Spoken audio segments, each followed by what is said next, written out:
Introduction: The Devil's Own Pope, the Scorching. August sun beat down on the apostolic palace as servants hurried through corridors that had witnessed more sin than salvation. In the papal apartments, Pope Alexander VI lay dying, his massive frame racked with fever, his breath coming in short, labored gasps. Just days before, he had been planning another lavish banquet, another night of pleasure in rooms where sacred and profane had long since ceased to have meaning. Now, as death approached, the whispers began. Poison, they said, the same weapon that had eliminated so many of his enemies now turned against him. This was August 18th, 1503, and the most scandalous pontificate in the history of the Catholic Church was drawing to its inevitable close. Rodrigo Borgia, who had ruled as Pope Alexander VI for 11 years, had transformed the Vatican from the spiritual center of Christendom into what his enemies called a brothel, a gambling den, and a nest of vipers. His reign had been marked by orgies in the papal apartments, the open acknowledgement of illegitimate children, the use of papal power to advance family interests, and scandals so shocking that they would fuel Protestant propaganda for centuries to come. But who were the Borgias, really? How did a Spanish family of minor nobility rise to occupy the highest office in the Christian world? And once there, how did they manage to corrupt not just themselves, but the entire machinery of papal government? The story we are about to explore takes us into the heart of Renaissance Rome, when the city was simultaneously the spiritual capital of Europe and its most notorious center of vice.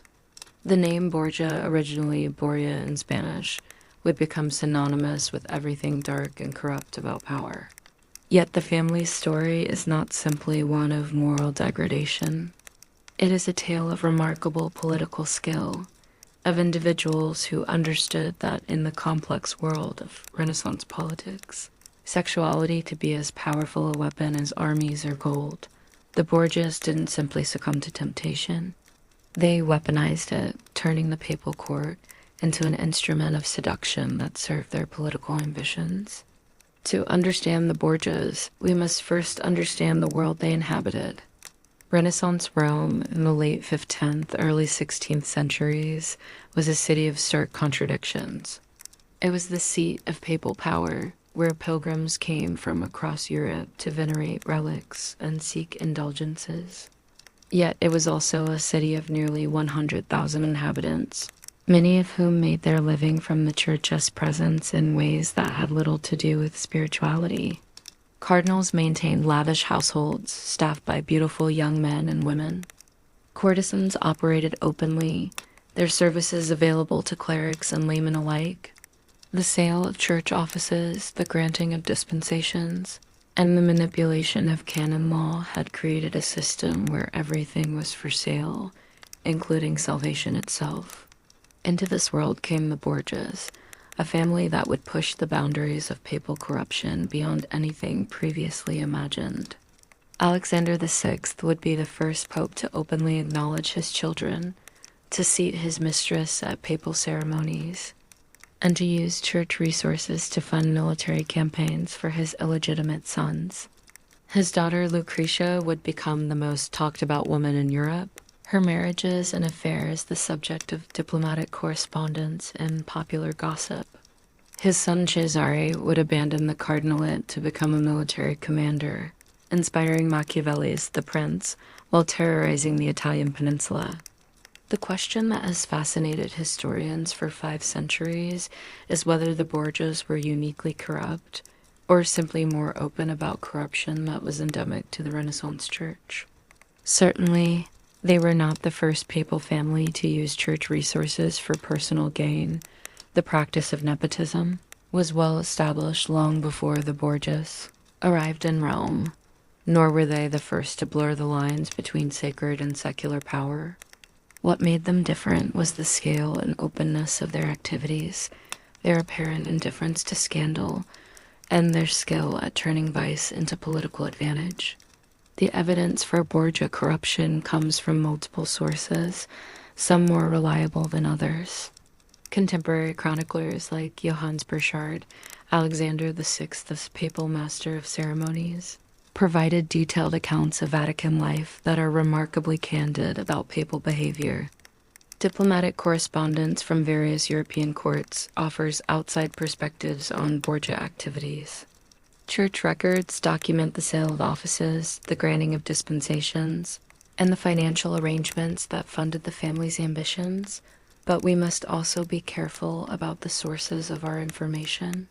Many of the most lurid stories about the Borgias come from their enemies, who had obvious motives for exaggeration.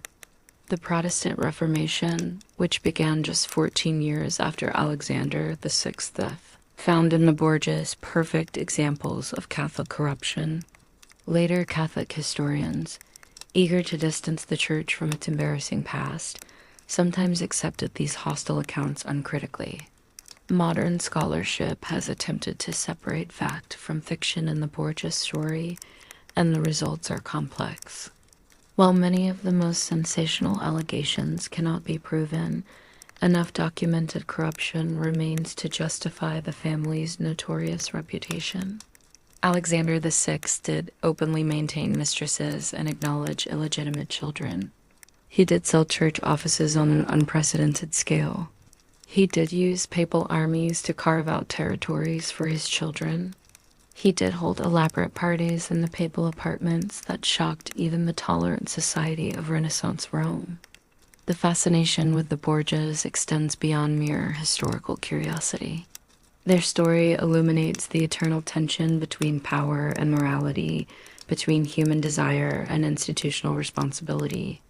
In an age when the Catholic Church claimed divine authority and moral supremacy, the Borgias demonstrated that even the most sacred institutions could be corrupted when human ambition was given free rein.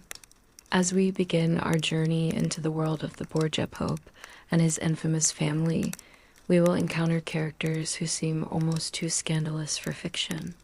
We will witness papal orgies, political murders, incestuous relationships, and corruption on a scale that defies belief. Yet these were real people living in a real historical moment, and their actions had real consequences for the Church, for Italy, and for European history. The gaslight that illuminated our Victorian London has given way to the flickering torches of Renaissance Rome. But the human passions we will encounter are no less intense, no less revealing of the eternal human struggle between desire and duty, between private appetite and public responsibility. In the papal apartments where Alexander VI entertained his mistresses, in the chambers where Lucrezia Borgia received her lovers, in the councils where Cesare Borgia planned his conquests, we will discover that power corrupts not gradually, but completely, transforming even the sacred into instruments of personal ambition. Tonight, as we settle into this tale of Renaissance scandal, we invite you to enter a world where popes had children, where cardinals were killers, where the vicar of Christ ruled through seduction and fear. It is a world that would shock even our jaded modern sensibilities, yet it is also recognizably human in its appetites and ambitions.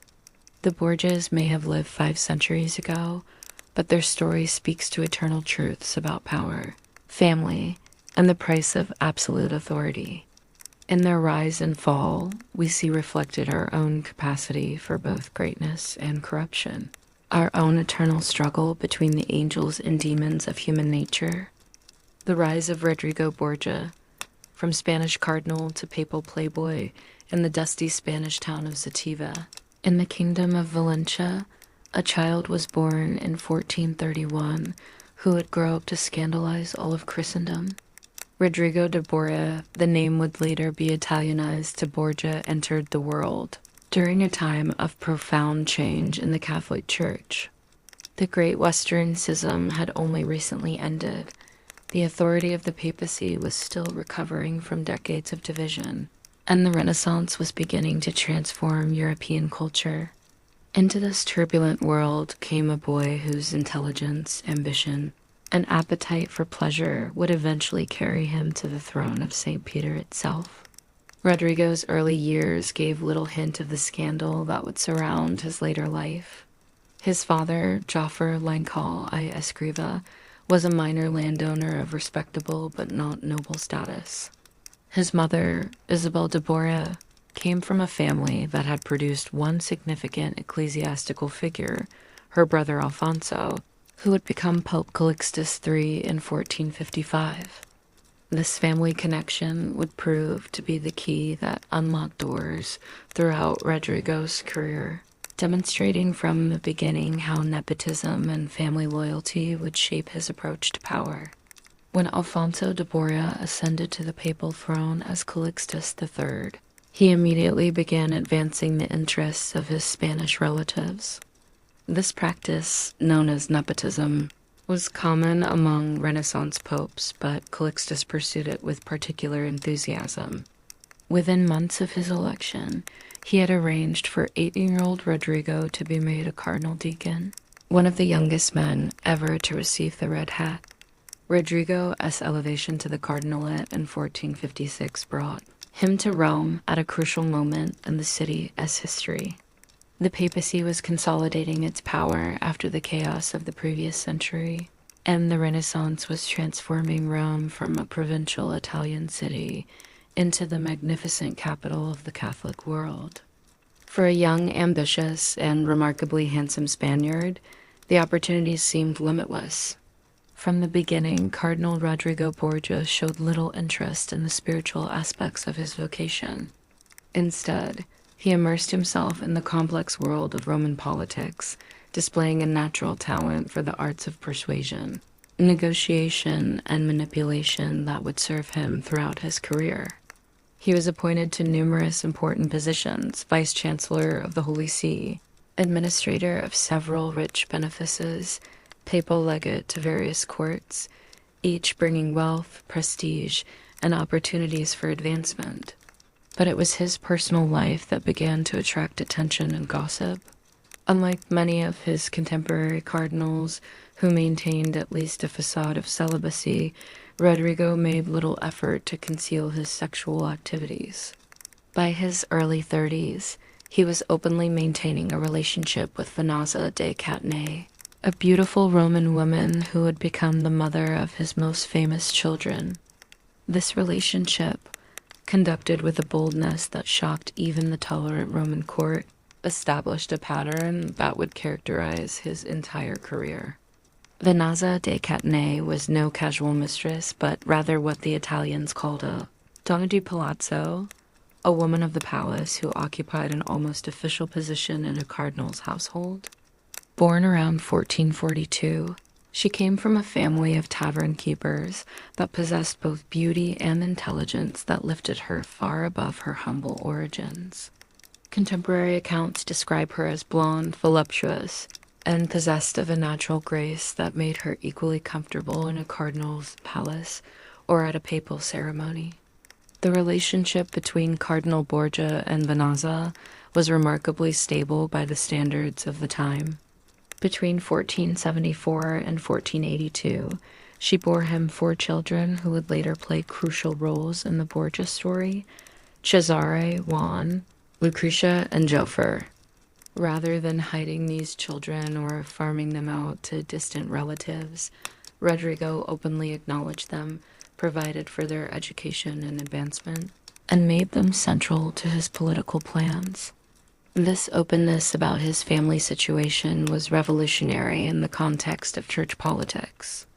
While clerical celibacy was often honored in the breach, the convention was that such relationships should be discreet, temporary, and, above all, denied if publicly challenged.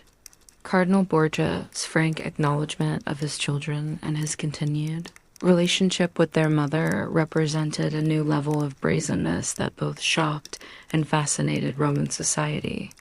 The wealth that Cardinal Borgia accumulated during his 4 decades in Rome was staggering even by the standards of Renaissance cardinals. As vice-chancellor, he received a percentage of all papal revenues. His numerous benefices provided regular income from across Europe. His skill at what would now be called insider trading, using his position to invest in ventures that benefited from papal policy, multiplied his resources exponentially. By the 1480s, he was probably the wealthiest cardinal in Rome, with an annual income estimated at 25,000 ducats, equivalent to millions of dollars today. This wealth was not hoarded, but spent lavishly on the kind of lifestyle that enhanced both personal pleasure and political influence. Cardinal Borgia's palace became famous for its magnificent furnishings, its well-stocked cellars, and its beautiful female servants. He entertained on a scale that rivaled royalty, hosting banquets that were the talk of Rome, and maintaining open house for anyone who might be useful to his ambitions. The cardinal's reputation as a lover became legendary throughout Italy. Chronicles of the period credit him with numerous affairs beyond his relationship with Vannazza, and gossip linked him romantically with some of the most beautiful women in Rome. His physical presence was imposing tall, handsome, with a full beard and penetrating dark eyes that many found irresistible. Combined with his wealth, power, and charm, these attributes made him one of the most sought-after men in Renaissance Italy.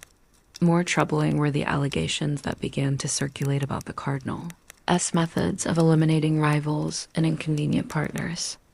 The Borgia name would later become associated with poison, and while many of these stories are probably fabricated, there were enough sudden and convenient deaths among Rodrigo's enemies to fuel persistent rumors. Whether through poison, hired assassins, or simply the political pressures he could bring to bear, Cardinal Borgia developed a reputation as someone who should not be crossed.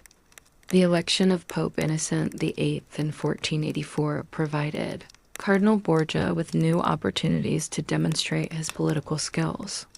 Innocent was weak, sickly, and dependent on the support of powerful cardinals like Borgia.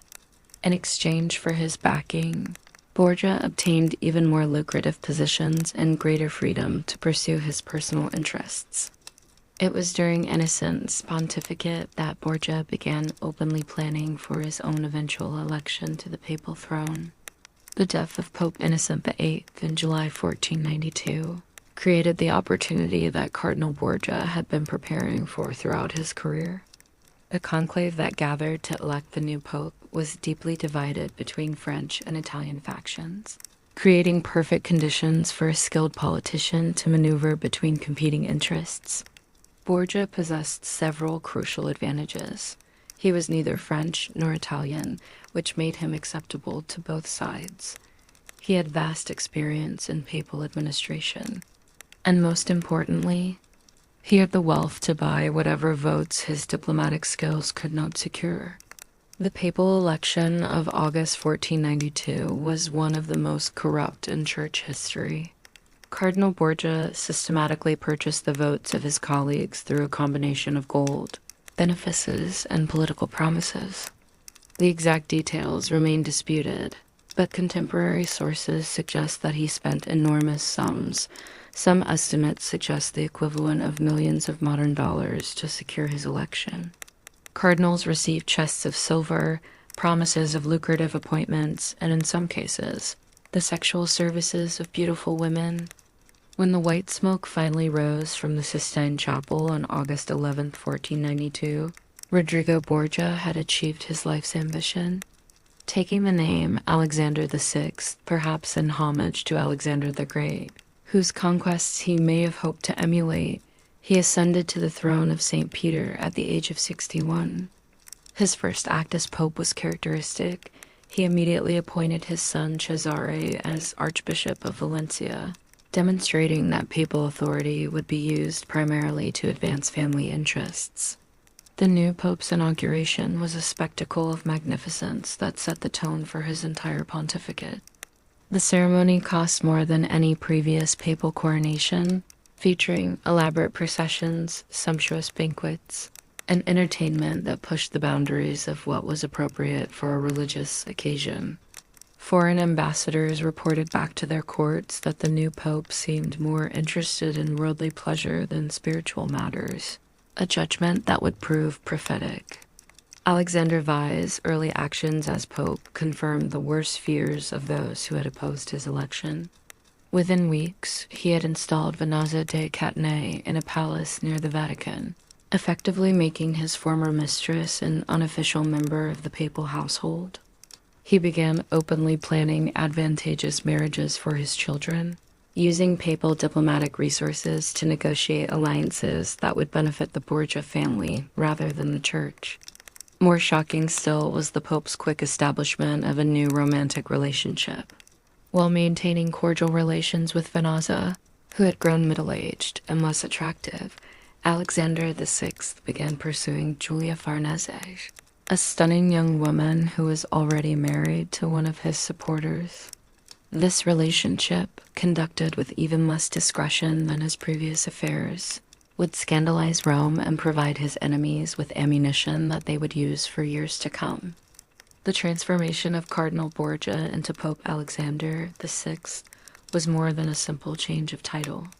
It represented the culmination of a 40-year journey from Spanish provincial to the most powerful man in Christendom.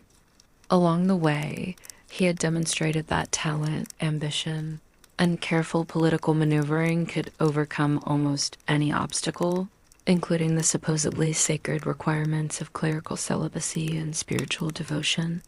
But the papal throne also amplified both Rodrigo Borgia's abilities and his vices. The same political skills that had made him a successful cardinal would allow him to navigate the complex world of Renaissance diplomacy with remarkable success. The same disregard for conventional morality that had scandalized Rome as a cardinal would, as Pope, reach levels that shocked all of Europe.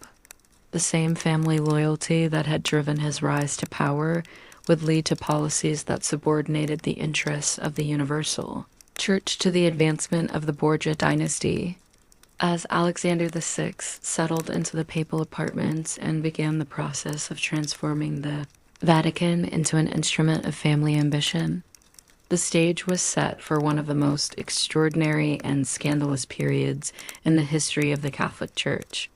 The Spanish cardinal who had spent 4 decades preparing for this moment was about to demonstrate that absolute power could indeed corrupt absolutely, and that even the most sacred institutions were vulnerable to human ambition when given free rein.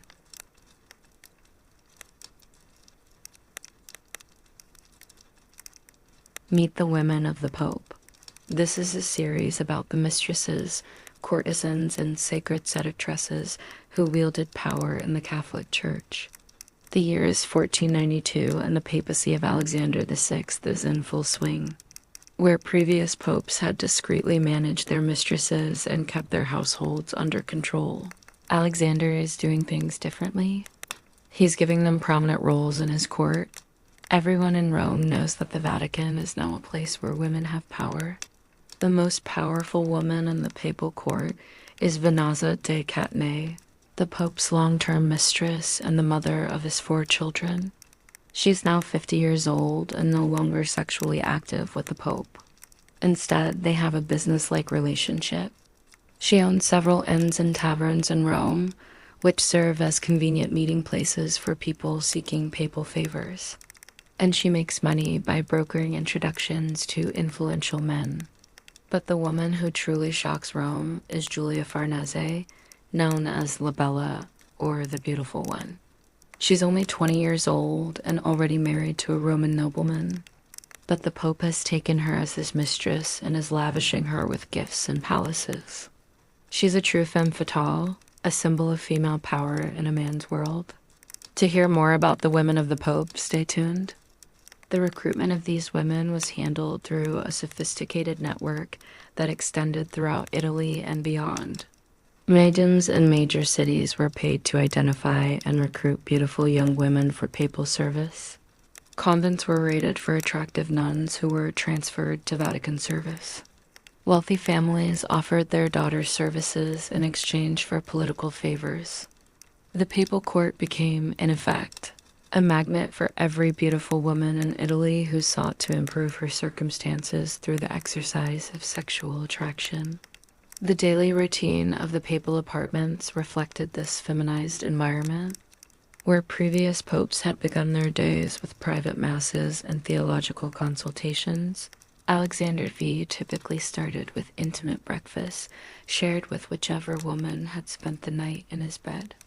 These morning gatherings often included discussions of church policy, diplomatic correspondence, and financial matters, giving papal mistresses direct input into decisions that affected all of Christendom. The afternoon hours were frequently devoted to what Alexander VI called private audiences, meetings that ostensibly dealt with church business but often served as opportunities for sexual encounters. The papal schedule was arranged to accommodate these sessions, with genuine ecclesiastical business relegated to evening hours when the Pope's sexual appetite had been satisfied. The most notorious aspect of Alexander VI's domestic arrangements was his apparent inability to maintain exclusive relationships. Unlike monarchs who might keep one primary mistress supplemented by occasional affairs, the Pope seemed to require constant variety. Witnesses described a steady parade of women through the papal apartments, with new faces appearing weekly while others were quietly pensioned off or married to papal servants. This sexual restlessness created its own political dynamics. Women competed for papal attention through increasingly elaborate displays of beauty, talent, and willingness to accommodate his desires. The papal wardrobe budget included substantial expenditures for female clothing, jewelry, and cosmetics. Rooms in the Vatican were redecorated to serve as stages for seduction, with mirrors, silk hangings, and erotic artwork designed to enhance the papal experience. The role of music and entertainment in papal seduction deserves special attention. Alexander VI was genuinely fond of music and poetry, but he transformed these artistic pursuits into instruments of sexual attraction. Female musicians and singers were recruited from across Europe to perform in the papal apartments, with their musical talents often supplemented by more intimate services. The Pope commissioned composers to create works specifically for these private performances, resulting in a repertoire of erotic songs and dances that were performed nowhere else in Christendom.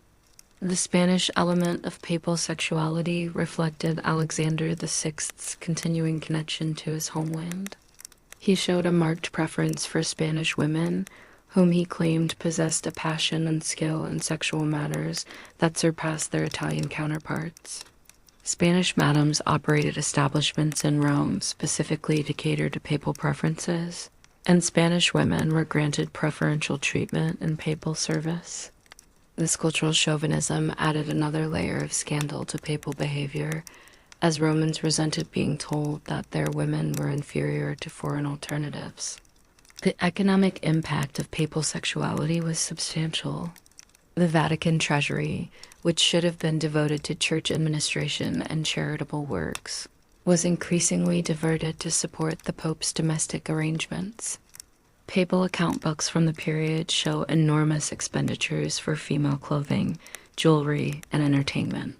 The costs of maintaining multiple mistresses, paying their families, and supporting their children created a drain on church resources that contributed to the financial problems that plagued Alexander VI's pontificate.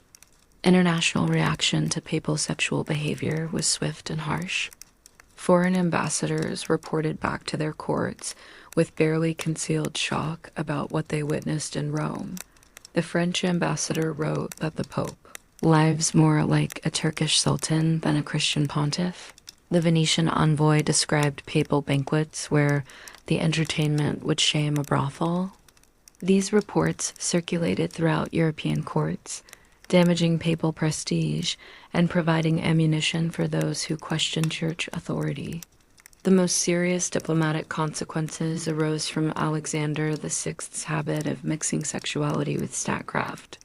Foreign envoys quickly learned that the quickest way to gain papal favor was to provide attractive women for papal pleasure.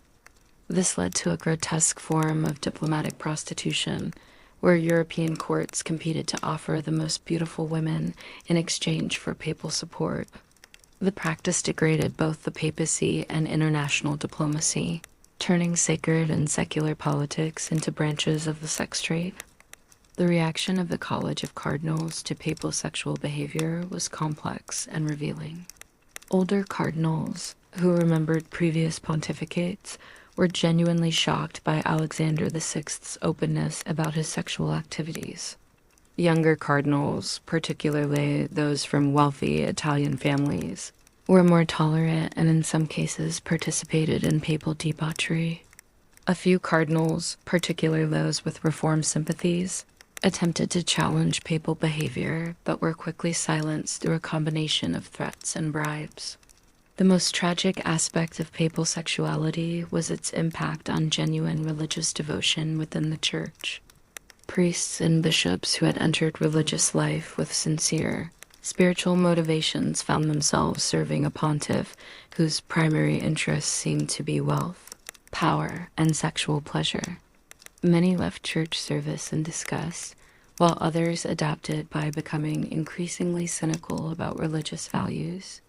The corruption of papal sexuality thus spread throughout the church hierarchy, undermining the spiritual foundations of Catholic Christianity. As 1493 dawned and Alexander VI settled into his second year as pope, the pattern of papal sexuality had been firmly established. The Vatican had been transformed from a sacred space into a pleasure palace where the Vicar of Christ entertained his mistresses with an openness that scandalized all of Europe. But even more shocking revelations lay ahead, as the Pope's children began to play increasingly prominent roles in both his personal pleasure and his political ambitions.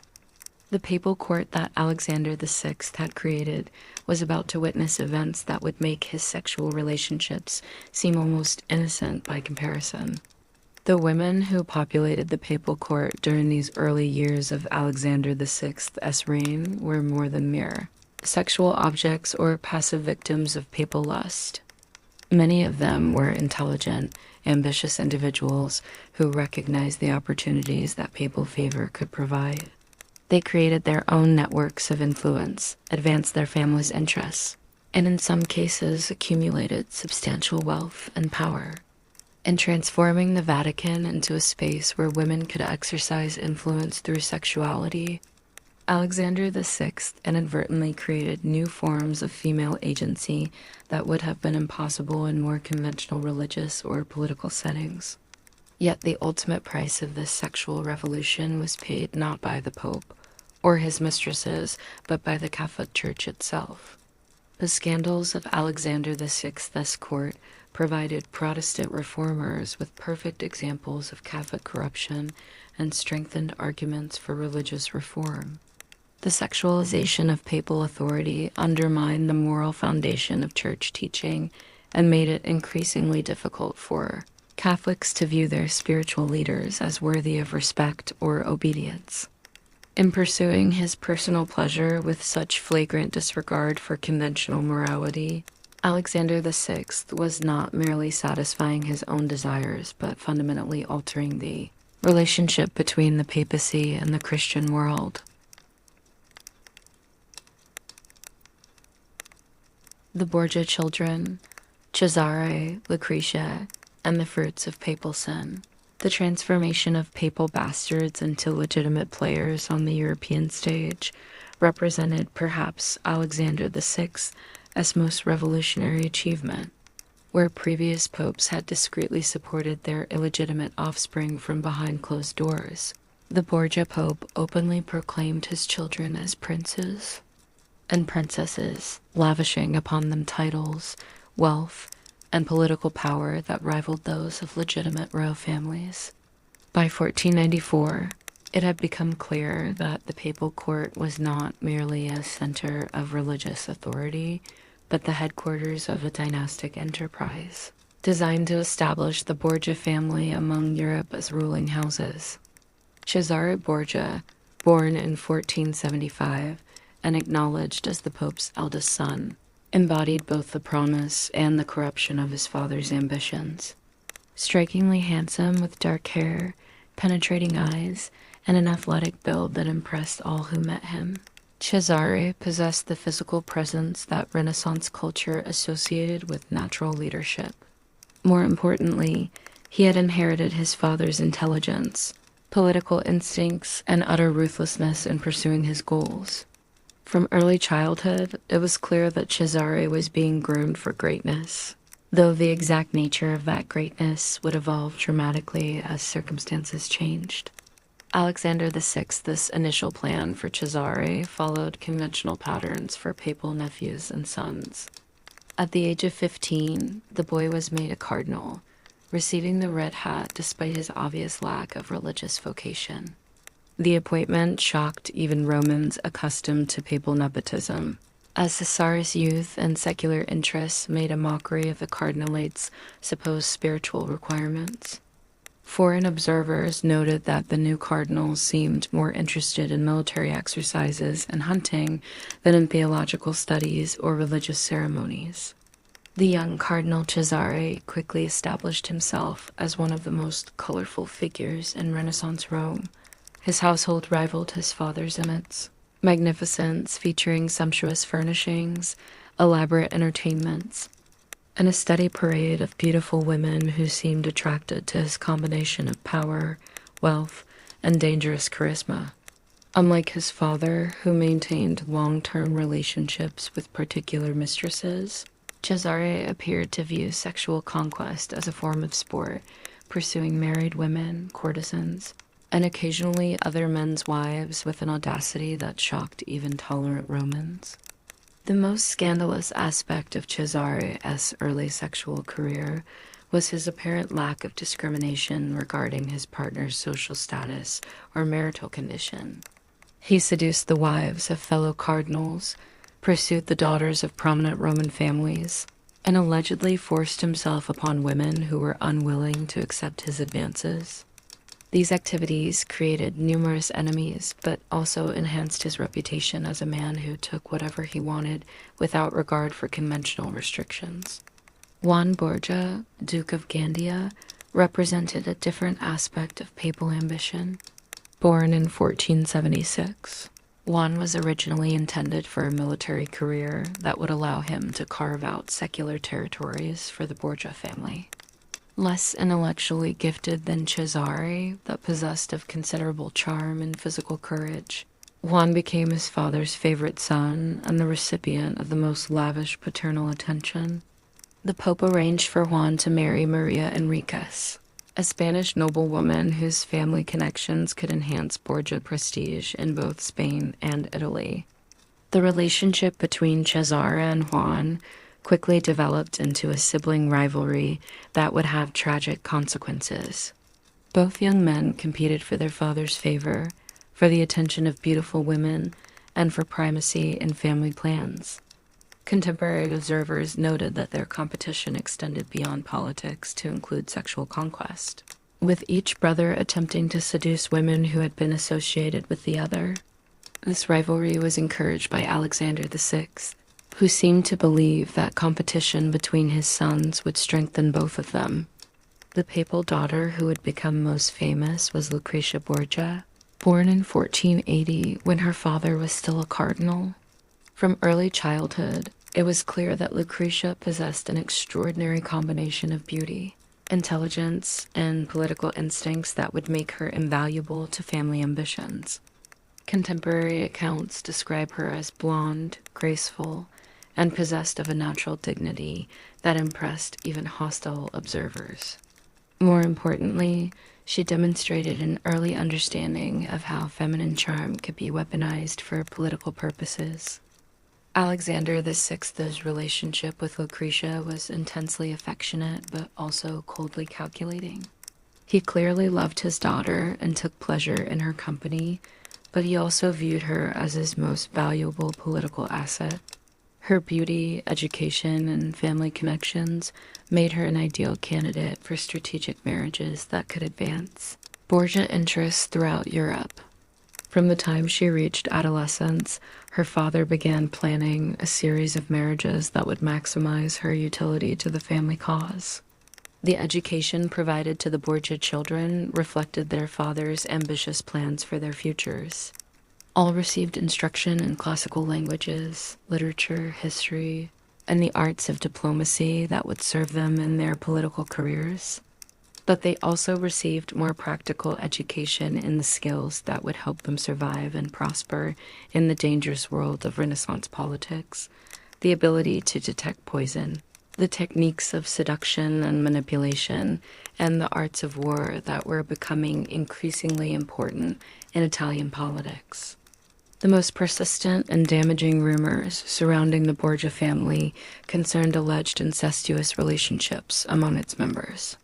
These allegations, which began during Alexander VI's lifetime and continued long after his death, focused particularly on supposed sexual relationships between the Pope and his daughter Lucrezia, and between Lucrezia and her brothers Cesare and Juan. While historians have never found conclusive evidence for these claims, they were widely believed by contemporary observers and continue to fascinate modern audiences. The incest allegations seem to have originated from several sources. Enemy propagandists, particularly those associated with rival Italian families, found in accusations of incest the perfect weapon for attacking Borgia's reputation. The unusually close relationships among family members, combined with their general disregard for conventional morality, made such allegations seem plausible to hostile observers. Most importantly, the Borgias' own behavior, their open acknowledgement of illegitimate children, their casual attitude toward adultery, their mixing of family, and political business created an atmosphere where the most extreme accusations seemed believable. The evidence for actual incestuous relationships is thin and largely circumstantial. Contemporary chronicles mention rumors but provide few specific details. Much of the evidence comes from hostile sources who had obvious motives for spreading damaging stories. Modern historians who have examined the allegations carefully have generally concluded that while the Borgias were certainly guilty of many forms of corruption, the incest charges were probably fabricated by their enemies. What is certain is that the Borgia children were raised in an environment where conventional moral boundaries were routinely violated. They witnessed their father's sexual relationships, participated in family councils where political murder was discussed casually, and learned that any action was justified if it advanced family interests. This moral flexibility would serve them well in their political careers, but would also contribute to their reputation for depravity. The youngest acknowledged Borgia child was Jofer, born in 1482 and destined for a life overshadowed by his more talented siblings. Jofer lacked the intelligence and charisma of Cesare, the military skills of Juan, and the beauty of Lucrezia. His father's plans for him were correspondingly modest: a marriage that would provide useful political connections without requiring exceptional personal qualities. However, Jofer's wife would bring her own complications to the Borgia story. The papal acknowledgement of his children created unprecedented situations in church law and European diplomacy. Previous popes who had fathered children typically arranged for them to be raised by relatives or placed in religious orders where their parentage could be concealed. Alexander VI, this open acknowledgement of his paternity created legal and political problems that had never been addressed before. Were papal children entitled to inherit church property? Could they represent the Holy See in diplomatic missions? Did their father's spiritual authority extend to absolving them from the usual consequences of illegitimate birth? These questions became particularly acute as the Borgia children reached adulthood and began playing active roles in European politics. Cesare's position as both cardinal and papal son created obvious conflicts of interest. Lucrezia's marriages involved not just her personal future, but the diplomatic relationships of the papal states. Juan's military activities were funded by church revenues, but served family rather than ecclesiastical interests. The entire structure of papal government was being subordinated to dynastic rather than spiritual concerns. The reaction of other European royal families to Borgia dynastic ambitions was complex and revealing.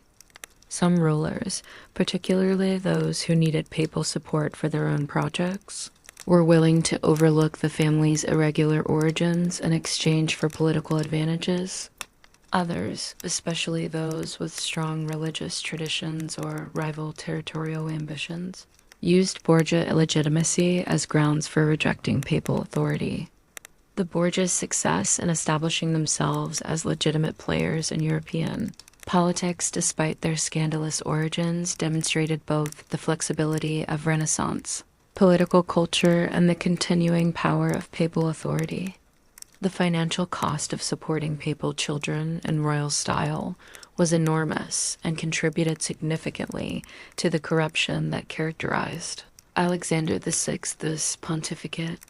Church revenues that should have supported religious activities were diverted to fund elaborate households, military campaigns, and marriage negotiations for papal offspring. The sale of church offices, which reached unprecedented levels during Alexander VI's reign, was largely motivated by the need to generate funds for family projects rather than ecclesiastical purposes.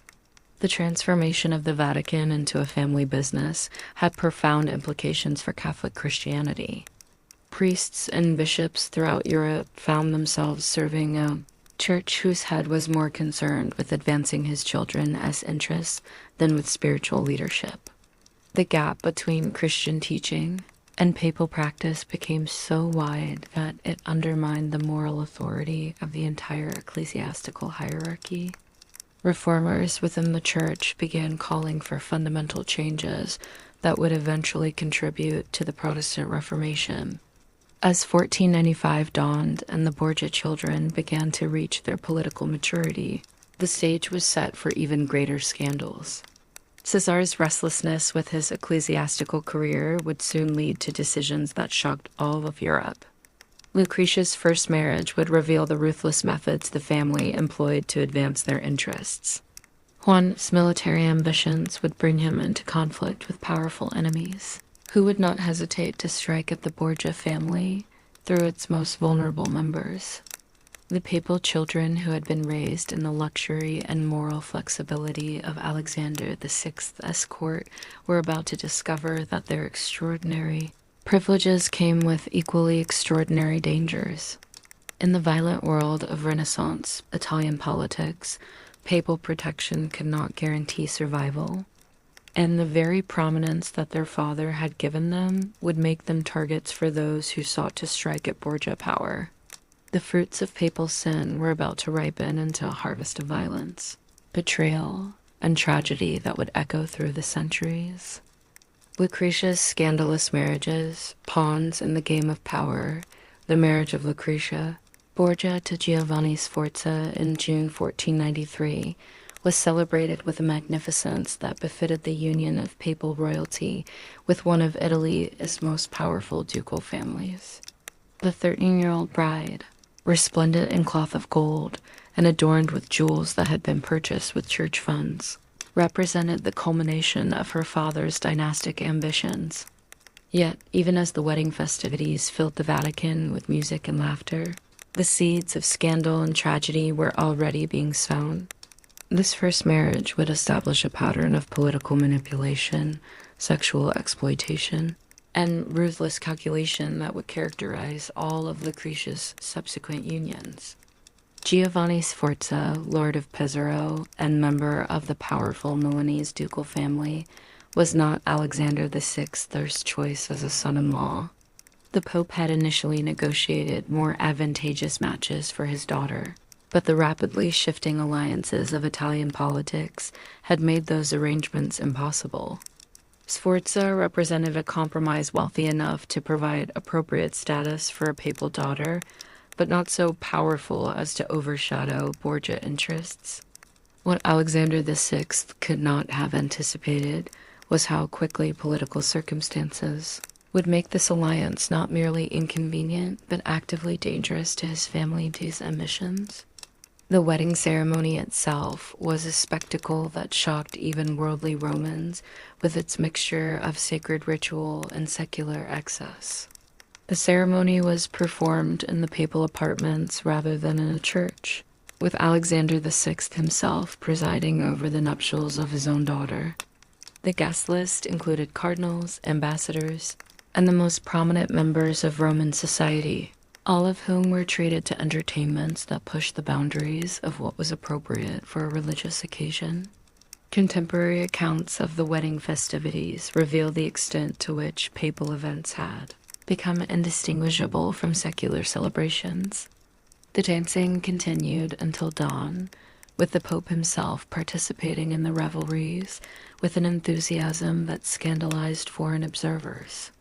The entertainments included performances that were explicitly erotic, featuring dancers whose costumes left little to the imagination and singers whose songs contained double meanings that delighted the papal court. The most shocking aspect of the wedding arrangements was Alexander VI's insistence on personally supervising the consummation of his daughter's marriage.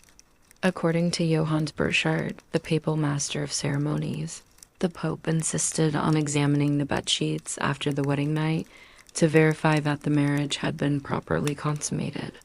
This intrusion into his daughter's intimate life, while not unique in royal circles, was unprecedented for a pope and reflected the extent to which Alexander VI had abandoned any pretense of spiritual dignity.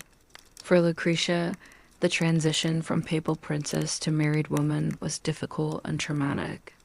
At 13, she was still essentially a child, unprepared for the physical and emotional demands of marriage to a man 15 years her senior. Contemporary accounts suggest that she found the sexual aspects of marriage distressing and that her relationship with Giovanni was never warm or affectionate. More troubling still were the reports that her new husband was brutal in his treatment of her, viewing her primarily as a political asset rather than as a wife deserving of respect and kindness. The political alliance that the marriage was meant to cement began to unravel almost immediately. The Sforza family, as traditional alliance with France, conflicted with Alexander VI's evolving relationship with the French crown, while their territorial ambitions in the Papal States put them at odds with Borgia expansion plans. Within 2 years of the wedding, it had become clear that Giovanni Sforza was more a liability than asset to papal political strategy. The dissolution of Lucrezia's first marriage revealed the ruthless methods that the Borgia family would employ throughout their rise to power. Rather than seeking a conventional divorce, which would have required admitting that the marriage had been valid and consummated, Alexander VI demanded an annulment on the grounds that the union had never been properly consummated. This required Giovanni Sforza to admit publicly to impotence, a humiliation that no Renaissance nobleman could accept without losing both honor and political credibility. Sforza's resistance to the annulment proceedings led to one of the most bizarre legal battles in church history. He was required to submit to medical examination by papal physicians who would determine his capacity for sexual intercourse. When he refused, he was threatened with excommunication and political ruin. The case became a sensation throughout Italy, with detailed testimony about Lucrezia's virginity and Giovanni's sexual capabilities, providing material for gossip and scandal that spread across Europe. The eventual resolution of the annulment case revealed both the power of papal authority and its limitations.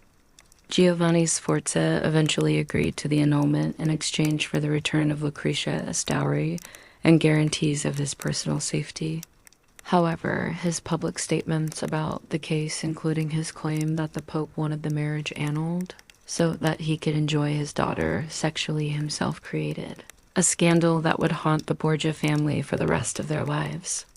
The period between Lucrezia's first and second marriages, from 1497 to 1498, represents one of the most mysterious chapters in her biography. She disappeared from public view for nearly a year, leading to widespread speculation about her activities and whereabouts. Some sources suggest that she gave birth to a child during this period, though the identity of the father remained a closely guarded secret. Others claim that she was sequestered in a convent to prevent further scandal while her father negotiated her next marriage. The mystery deepened with the appearance of the so-called infans Romanus, a child who was acknowledged by Alexander VI in two separate papal bulls that gave contradictory accounts of his parentage. In one document, the child was described as the son of Cesare Borgia and an unnamed Roman woman. In another, issued secretly, the child was identified as the son of Alexander VI himself. The most scandalous interpretation, whispered in Roman gossip but never proven, was that the child was the product of an incestuous relationship between the Pope and his daughter. Lucrezia's second marriage, to Alfonso of Aragon in 1498, represented both the peak of Borgia diplomatic success and the beginning of the family's greatest tragedies. Alfonso was the illegitimate son of Alfonso II of Naples, making the marriage a powerful symbol of the alliance between the papacy and the Kingdom of Naples. More importantly, from Lucrezia's perspective, Alfonso was young, handsome, and reportedly kind in his treatment of his new wife. The wedding ceremony for Lucrezia's second marriage was even more lavish than her first, reflecting both the improved political circumstances of the Borgia family and Alexander VI's desire to demonstrate his daughter's desirability despite the scandals surrounding her first marriage. The festivities lasted for several days and included entertainments that were remarkable even by the standards of the papal court. Foreign ambassadors reported that the celebrations cost more than most princes spent on military campaigns. For the first time in her young life, Lucrezia appears to have found genuine happiness in marriage. Contemporary accounts describe her obvious affection for Alfonso and his apparent devotion to her. The couple lived in apartments within the Vatican, allowing Alexander VI to maintain close supervision over their relationship while providing his daughter with the emotional support she had previously lacked.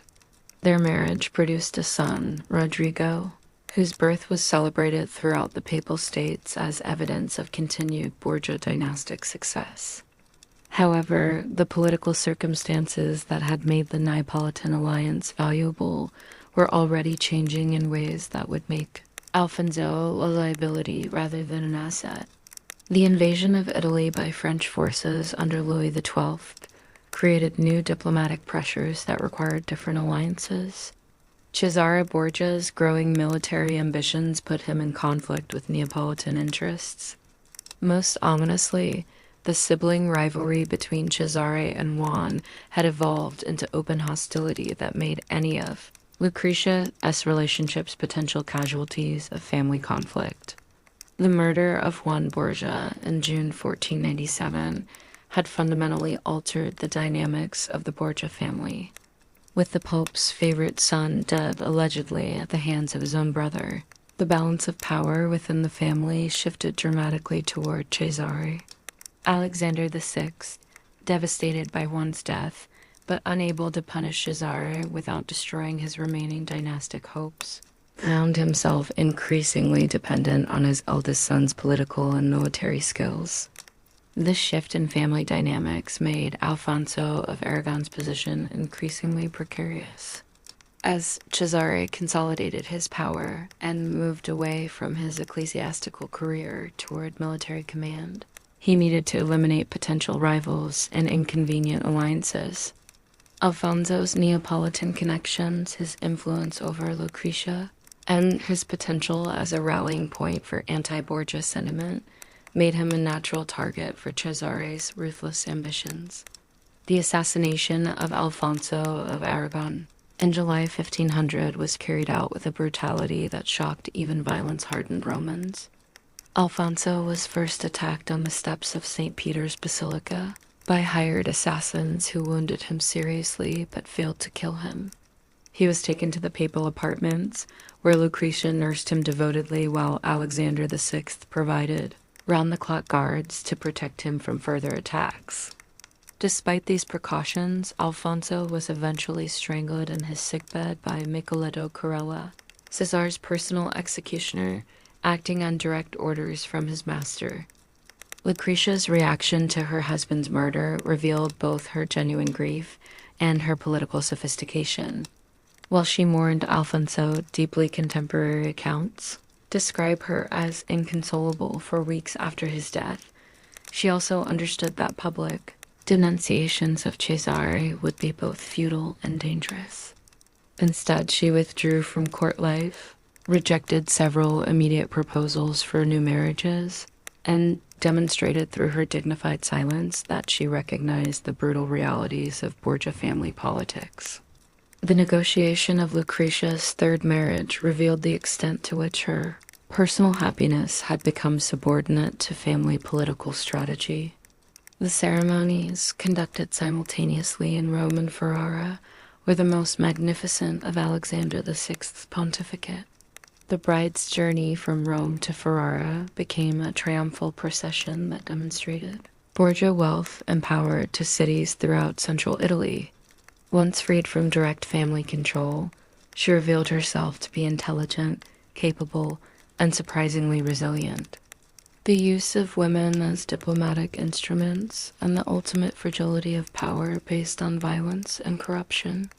Her transformation from papal daughter to independent ruler demonstrates both the possibilities and limitations that existed for women in Renaissance society. While her survival of the Borgia family's collapse reveals the importance of adaptability and intelligence in navigating the dangerous world of Italian politics. Her patronage of arts and letters, her skillful management of Ferrare's politics, and her ability to maintain cordial relationships with former enemies showed that she had learned valuable lessons from her traumatic early experiences. Her marriages served as both instruments and casualties of her family's ambitions, while her personal resilience ensured that she would outlive the scandals that destroyed so many others. In her story, we find both the human cost of political corruption and the possibility of redemption through personal growth and moral development. Alexander VI and Cesare spent nearly 2 years seeking a husband who would provide maximum advantage to their territorial and diplomatic ambitions. However, his family's wealth, their strategic location in northern Italy, and their military capabilities made them ideal allies for Borgia expansion plans. The marriage negotiations required enormous concessions from the papal side, including a dowry of 200,000 ducats and guarantees of military support that would drain the papal treasury. The eventual choice of Alfonso d'Este, heir to the Duchy of Ferrara, represented a triumph of political calculation over personal consideration. Alfonso d'Este was neither young nor particularly attractive, and his reputation for brutality toward women made him an obviously unsuitable husband for a woman who had already endured one violent marriage. Alexander VI was aging rapidly, his health undermined by years of excess and the stresses of maintaining his family's position through increasingly desperate expedients. Cesare's military campaigns had created numerous enemies who were only waiting for papal death to seek their revenge. The financial costs of maintaining Borgia power had nearly bankrupted the papacy, making the family vulnerable to any serious challenge.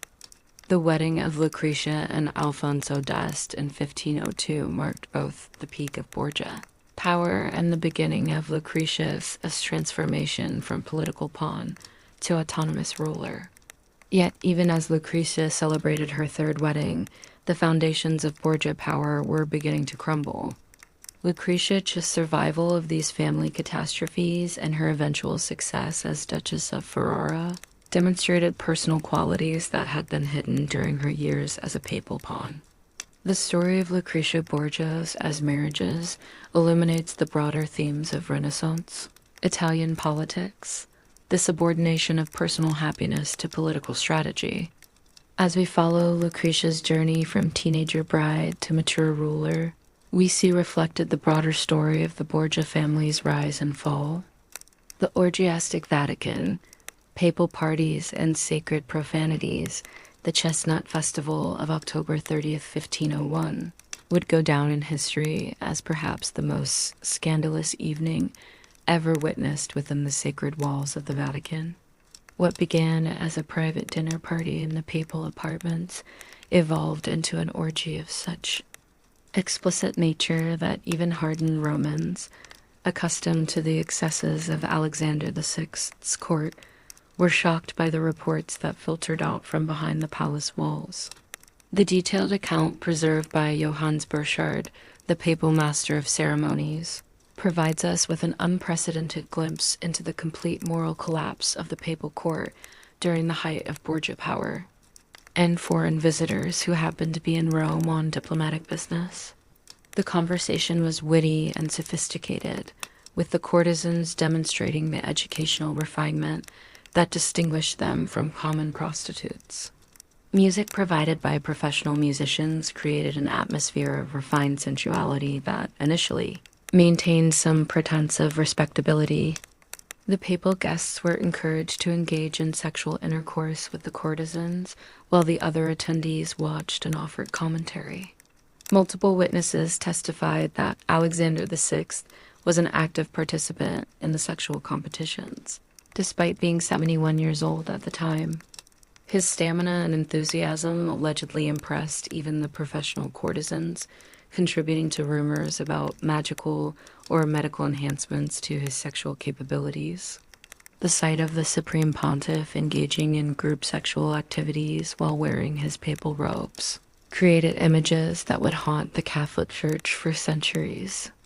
Prizes were awarded for various achievements: the man who could climax most frequently, the couple who could maintain intercourse for the longest period, the participants who could perform in the most creative positions. Unlike his father, who seemed to view the orgy as pure entertainment, Cesare appeared to use the event as an opportunity to demonstrate his dominance over both the participants and the other guests. Witnesses described his behavior as aggressive and controlling, treating the courtesans as objects for his pleasure rather than as entertainers to be enjoyed. His actions during the Chestnut Festival reflected the ruthless sexuality that characterized all his relationships with women. Pope Alexander VI himself served as judge for these competitions, awarding silk garments, jewelry, and cash prizes to the winners. Specialized servants were responsible for recruiting appropriate women, preparing the venues, and ensuring that the activities remained secret from hostile observers. The papal household included positions that existed purely to support these activities: procurers who identified and negotiated with suitable courtesans, guards who ensured privacy, and servants who cleaned up after the activities concluded.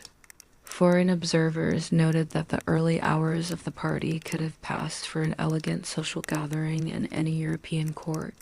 The presence of high-ranking church officials at what was obviously intended to be a sexual entertainment event demonstrated how thoroughly the corruption had spread through the ecclesiastical hierarchy. Hundreds of chestnuts were scattered across the floor of the papal apartments, and the courtesans were encouraged to crawl naked among the candelabras to collect them. This activity, which combined nudity with deliberately degrading positions, served as both entertainment for the male guests and a prelude to more explicit activities. The sight of 50 beautiful women crawling naked across the floor of the papal apartments while the Vicar of Christ looked on approvingly represented a level of sacrilege that shocked even cynical Romans. These were not merely witnesses to papal degeneracy, but active participants in activities that violated every principle of their religious vows. The preparations for this infamous evening began days in advance, with papal servants transforming the usually austere papal apartments into something resembling a luxurious brothel. Rich tapestries were hung to create intimate alcoves, while soft carpets and silk cushions were arranged to provide comfortable spaces for the anticipated activities. Candelabras were positioned to create dramatic lighting effects that would enhance the beauty of the participants while casting suggestive shadows across the room. Most tellingly, the usual religious artwork was temporarily removed and replaced with explicitly erotic pieces that set the tone for the evening as entertainments. The guest list for the Chestnut Festival reveals the extent to which the papal court had become a playground for Rome's most corrupt and dissolute figures. The 50 women who attended were described by Burchard as courtenans or honest courtesans, euphemisms for high-class prostitutes who serve the wealthy and powerful. These were not street-walking prostitutes, but educated, refined women who could converse intelligently while providing sexual services to discriminating clients. Many had established relationships with cardinals, wealthy merchants, or foreign diplomats, making their presence at a papal party both a symbol of their elevated status and a demonstration of how completely the boundaries between sacred and profane had been obliterated. The male guests included not only Pope Alexander VI himself, but also his son Cesare, several cardinals, prominent Roman nobles. The evening began with an elaborate dinner featuring delicacies imported from across Europe and wines from the finest papal cellars. The transformation from dinner party to orgy began with what Burchard described as the game of the chestnuts. What followed was a series of sexual competitions that Burchard recorded with the clinical precision of an official chronicler. The papal participation in these activities went beyond mere observation. Cesare Borgia's role in the evening as activities was equally scandalous, but reflected his different personality and political position.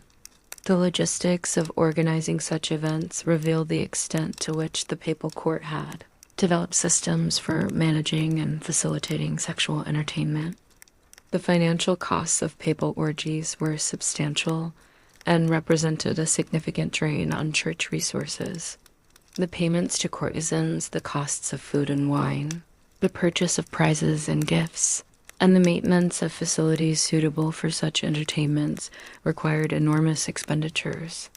Foreign ambassadors who witnessed or heard detailed accounts of events like the Chestnut Festival reported back to their governments with barely concealed horror. The French ambassador wrote that the Holy Father lives more like a Turkish pasha than a Christian priest. The Venetian envoy described papal entertainments as spectacles that would shame a brothel and scandalize pagans. For Alexander VI, these events seemed to serve multiple functions. They provided personal sexual gratification. They demonstrated his power over both ecclesiastical and secular authorities. And they created bonds of complicity among participants that strengthened his political control. The Pope's ability to compel cardinals and nobles to participate in activities that violated their public principles gave him powerful leverage over potential rivals or opponents. These reports circulated throughout European courts, undermining papal authority and strengthening arguments for religious reform. The courtesans who participated in papal orgies were certainly being used for male pleasure, but they were also exercising one of the few forms of power available to women in their society. Their beauty, sexuality, and entertainment skills gave them access to wealth and influence that would have been impossible through conventional channels. Some of these women accumulated substantial fortunes and established themselves as prominent figures in Roman society. Papal account books from the period show regular payments described as entertainment expenses or household costs that were actually funding Alexander VI's sexual activities. These diversions of church funds contributed to the financial pressures that forced the Pope to sell offices and benefices on an unprecedented scale. The international diplomatic implications of papal sexual behavior were severe and lasting. The reaction of ordinary Romans to papal sexual behavior was complex and revealed the conflicted attitudes of Renaissance society toward authority, morality, and pleasure. Many Romans were genuinely shocked by the reports that filtered out from the Vatican, viewing papal behavior as a betrayal of their religious faith and an insult to the sacred traditions of their city. Others, particularly those who benefited from papal largesse, or who were themselves involved in the sexual economy of Renaissance Rome, were more tolerant or even approving of papal activities. The participation of cardinals in papal orgies created particular problems for church authority throughout Europe. These men were responsible for governing local churches, making theological decisions, and providing moral leadership to millions of Catholics. When reports circulated that they were participating in group sexual activities under papal supervision, their authority was fundamentally undermined. Many cardinals found themselves unable to preach effectively about sexual morality when their own behavior was widely known to violate everything they proclaimed. The psychological dynamics of papal sexual entertainments deserve careful analysis. The role of women in these events was complex and revealed both their exploitation and their agency within the constraints of Renaissance society. The religious implications of papal sexual behavior extended far beyond the immediate scandals of individual events.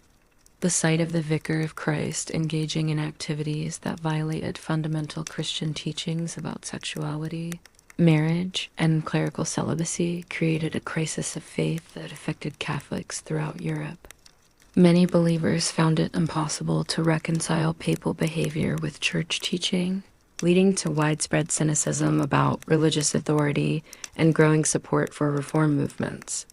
The documentation of papal orgies by church officials like Johannes Burchard raises important questions about the institutional culture that had developed within the Vatican. The fact that the papal master of ceremonies felt obligated to record these events in detail suggests that they were seen as legitimate aspects of papal activity rather than embarrassing aberrations. The bureaucratic precision with which sexual entertainments were organized and documented reveals how completely the papal court had abandoned any pretense of spiritual purpose. The legacy of Alexander VI's sexual entertainments would haunt the Catholic Church long after his death. Protestant reformers would use detailed accounts of papal orgies as evidence of fundamental Catholic corruption, while Catholic historians would struggle to explain or minimize the damage done to papal authority. The Chestnut Festival and similar events became symbols of everything that was wrong with the Renaissance papacy, providing perfect ammunition for those who argued that the Church needed radical reform. As dawn broke over Rome on October 31st, 1501, and the participants in the Chestnut Festival dispersed to their homes, the transformation of the Vatican from sacred space to pleasure palace was complete. The papal apartments that had witnessed centuries of religious ceremonies had become the setting for sexual competitions that shocked even worldly Romans. The Supreme Pontiff of the Catholic Church had personally supervised and participated in activities that violated every principle of Christian sexual morality. The sacred had become profane, the spiritual had become carnal, and the Vicar of Christ had become the chief celebrant in rites that seemed designed to honor Venus rather than the Virgin Mary. Yet, even as Alexander VI celebrated his triumph over conventional morality, the forces that would ultimately destroy Borgia power were already gathering strength. The scandals that provided immediate pleasure were also creating lasting enemies, undermining papal authority and strengthening those who sought to reform or replace the corrupted papacy.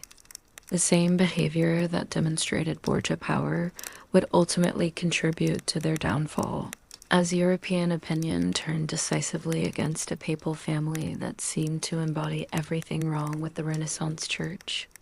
Cesare Borgia, the cardinal who became a killer, the scarlet robes of a cardinal had never sat easily on Cesare Borgia's broad shoulders, and by 1498, the pretense that he was devoted to ecclesiastical life had become impossible to maintain.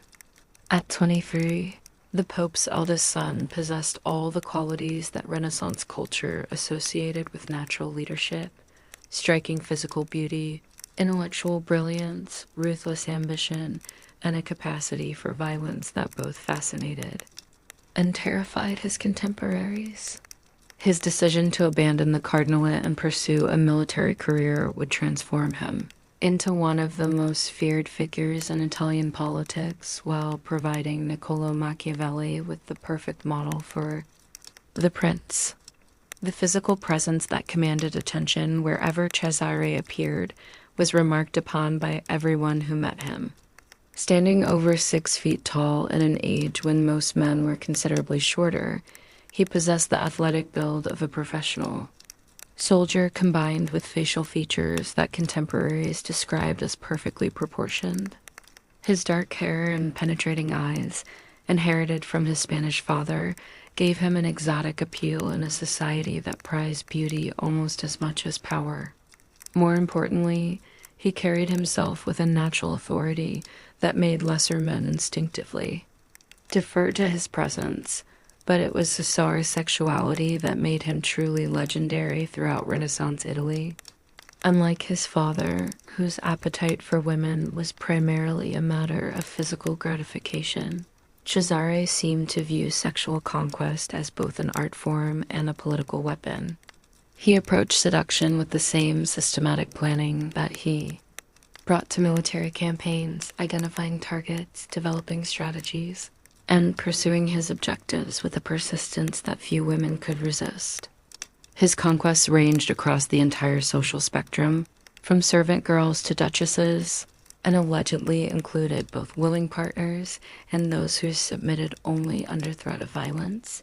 The development of Cesare's sexual persona began during his years as a cardinal, when his obvious discomfort with celibacy became a source of constant scandal in Rome. Unlike other ecclesiastics who maintained discreet relationships, Cesare seemed determined to flaunt his virility as a form of rebellion against the religious constraints that had been imposed upon him.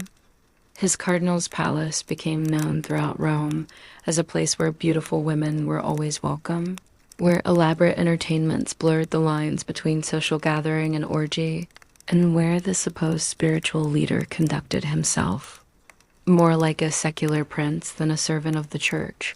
The systematic nature of Cesare's sexual conquests reveals important aspects of his character and political methods.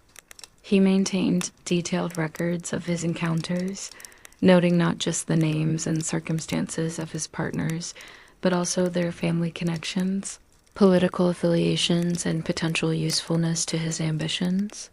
These records, preserved and encrypted, form among his personal papers, show that he viewed sexuality as a form of intelligence gathering, using intimate relationships to gain access to secrets, influence decision-making, and build networks of obligation and complicity.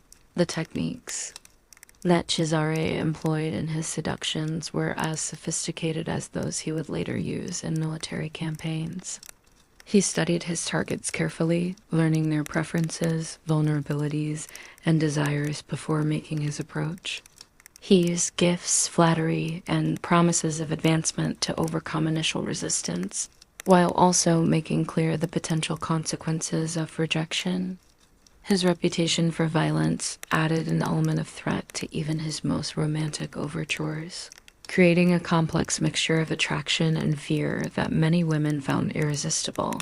The circumstances surrounding Cesare's abandonment of his ecclesiastical career reveal both his personal ambitions and the complex political calculations that drove Borgia family strategy.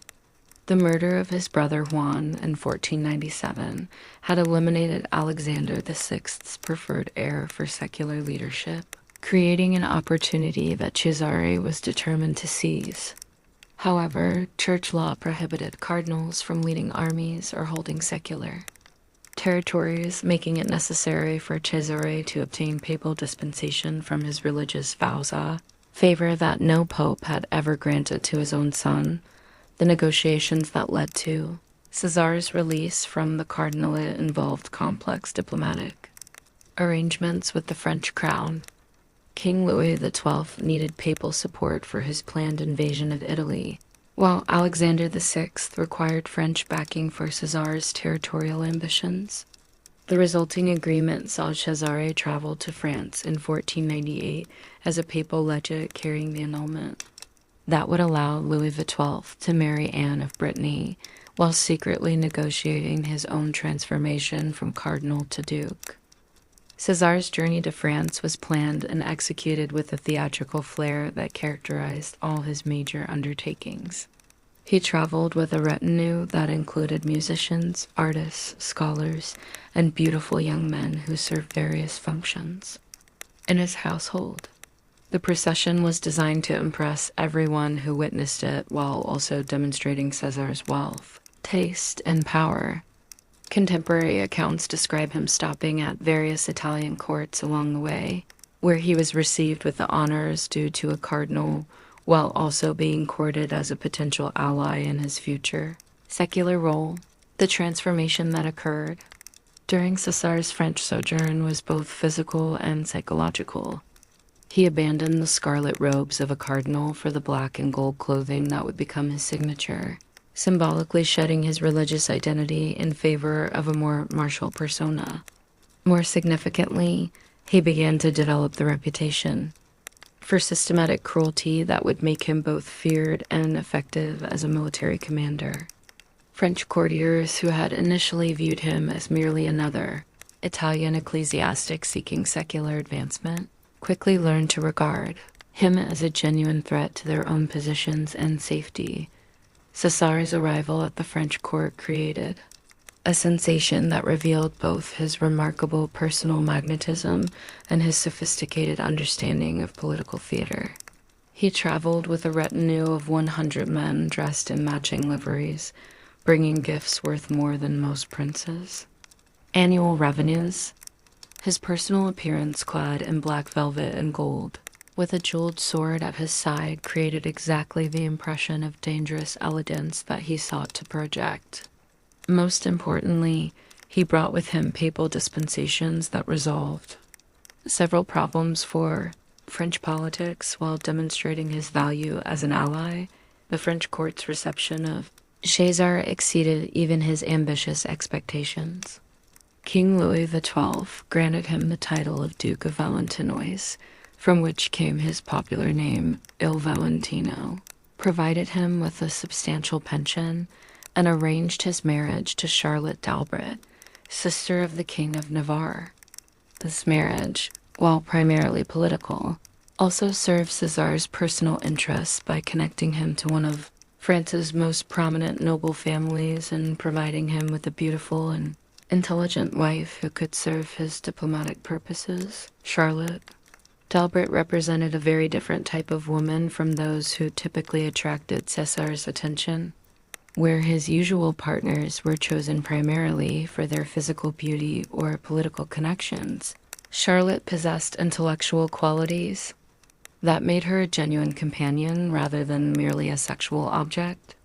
Contemporary accounts describe her as not only beautiful but also highly educated, politically astute, and possessed of the personal strength necessary to manage a relationship with someone as demanding and dangerous as Cesare. The marriage ceremony between Cesare and Charlotte was conducted with a magnificence that demonstrated both French royal favor and Cesare's elevated status.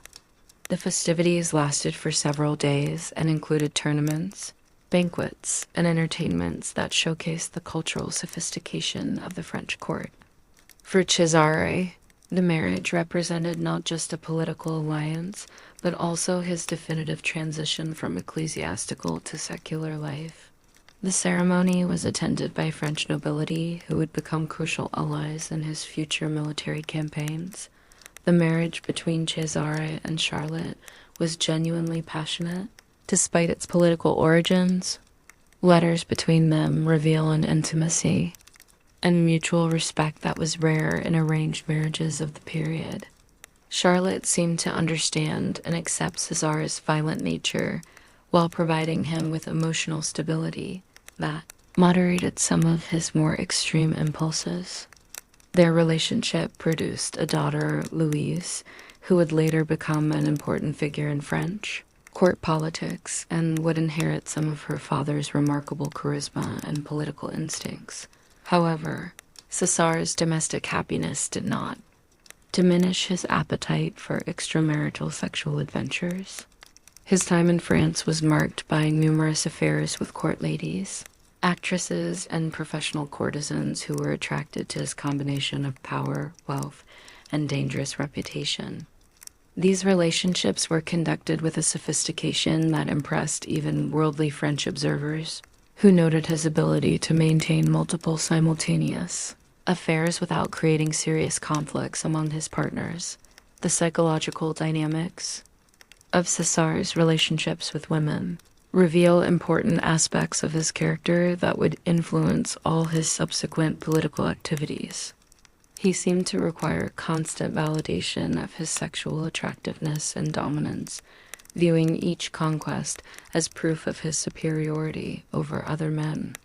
This need for sexual validation was intimately connected to his political ambitions, as if proving his ability to take any woman he desired demonstrated his fitness to rule territories and command armies. The intelligence network that Cesare built through his sexual relationships extended far beyond simple pillow talk to encompass sophisticated systems of information gathering and political influence. Women who had been his lovers often continued to serve his interests long after their intimate relationships had ended, providing him with intelligence about their subsequent partners and access to their family's political plans. This network of obligation and complicity gave him advantages in both diplomatic and military contexts that his enemies rarely understood until it was too late.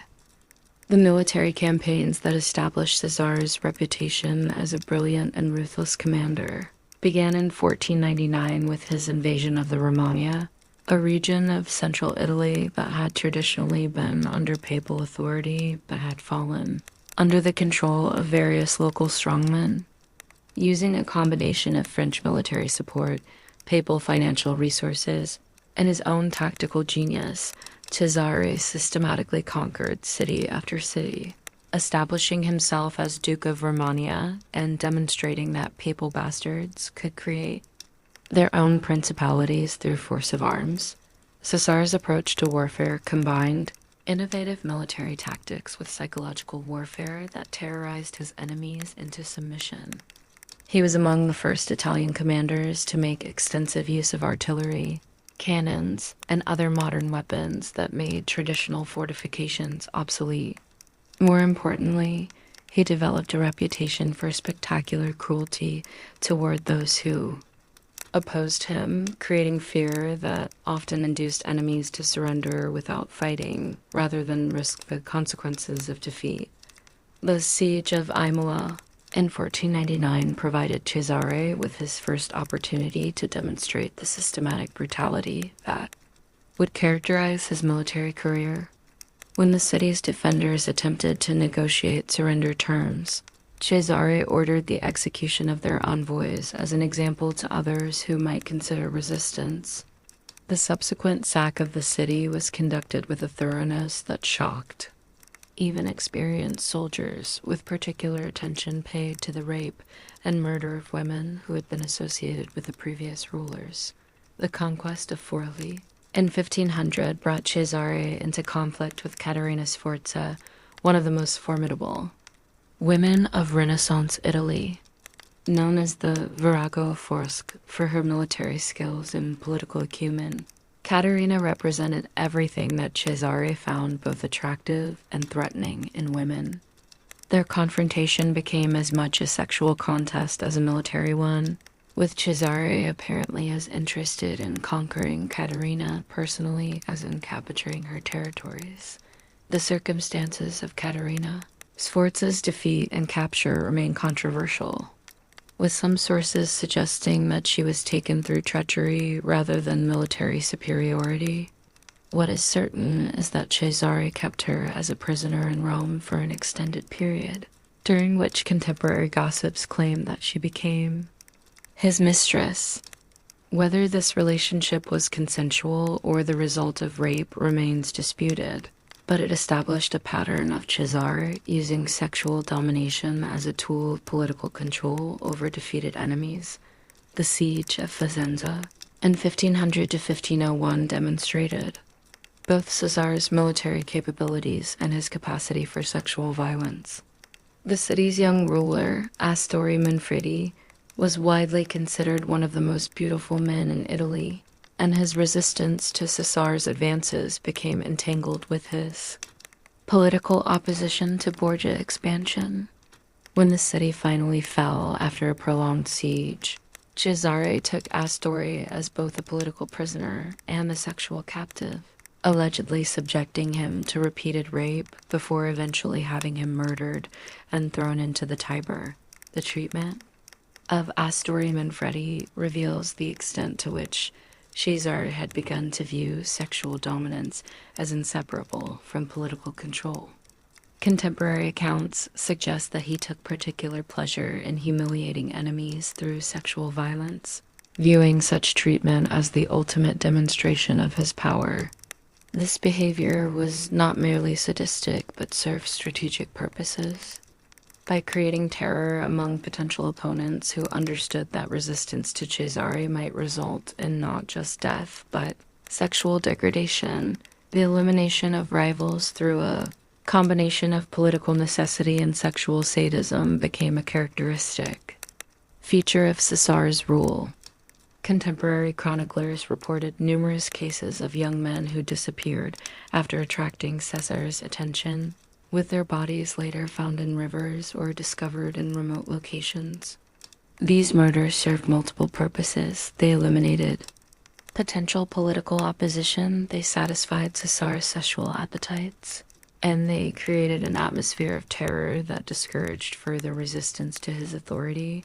The administrative system that Cesare established in his conquered territories was as innovative as his military tactics and equally effective in maintaining his control. He appointed governors who were personally loyal to him rather than to local interests, established new legal codes that concentrated power in his hands, and created intelligence networks that allowed him to monitor potential threats. Most importantly, he systematically eliminated the existing nobility in favor of new elites, who owed their positions entirely to his favor. The economic policies that Cesare implemented in the Romagna were designed to maximize both his personal wealth and his political control. He imposed new taxes that funded his military campaigns while also eliminating traditional privileges that had allowed local elites to maintain independence. The wealth that flowed from these policies supported not just his armies, but also the lavish lifestyle that was essential to his political image. Contemporary accounts describe court entertainments that rivaled those of his father in their magnificence and scandal. The most notorious example of Cesare's political and sexual ruthlessness was his treatment of the conspirators at Senigallia in December 1502. Having discovered that several of his subordinate commanders were plotting against him, Cesare lured them to a supposed reconciliation meeting where he had them arrested, tortured, and executed. The torture allegedly included sexual humiliation designed to break their spirits before killing them, while the executions were carried out in ways calculated to terrorize any other potential rebels. The Senigallia massacre demonstrated Cesare's mastery of what would later be called political theater. The conspirators were invited to a feast where they were treated as honored guests before being suddenly arrested. The contrast between the elaborate courtesy shown to them initially and the brutal treatment that followed was calculated to demonstrate that Cesare's friendship was as dangerous as his enmity. The sexual humiliation that preceded their deaths added an element of personal degradation that made their fate particularly terrifying to potential future opponents. Niccolo Machiavelli, who served as Florence's envoy to Cesare's court and observed him closely during these campaigns, was simultaneously impressed and horrified by what he witnessed. In his letters to the Florentine government, Machiavelli described Cesare as marvelously bold and enterprising, while also noting his terrible cruelty and insatiable ambition. These observations would later inform Machiavelli's analysis of effective political leadership in The Prince, where Cesare appears as the model of a ruler who understands that sometimes political necessity requires actions that violate conventional morality. The relationship between Cesare and Machiavelli during this period provides fascinating insights into both men's characters and political philosophies.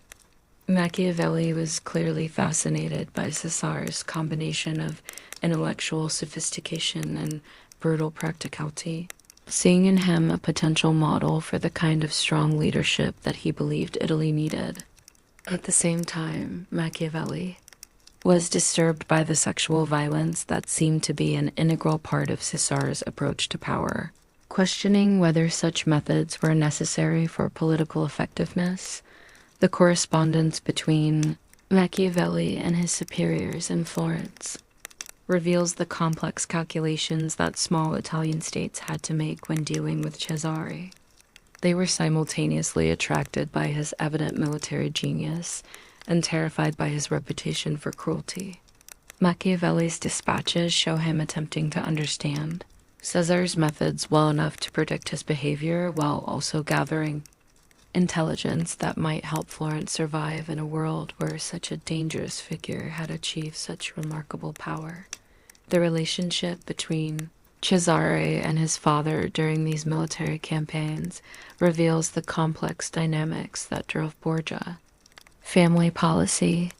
Alexander VI was simultaneously proud of his son's achievements and concerned about their potential consequences. The Pope provided enormous financial and diplomatic support for Cesare's campaigns, while worrying that his son's reputation for cruelty was damaging papal authority throughout Europe. Letters between father and son showed genuine affection complicated by political calculation and mutual dependence. The financial arrangements that supported Cesare's campaigns reveal the extent to which papal resources were being systematically diverted to advance family interests. Church revenues from across Europe were redirected to pay for armies, weapons, and the bribes necessary to maintain political alliances. The sale of church offices reached unprecedented levels as Alexander VI sought to generate funds for his son's territorial ambitions.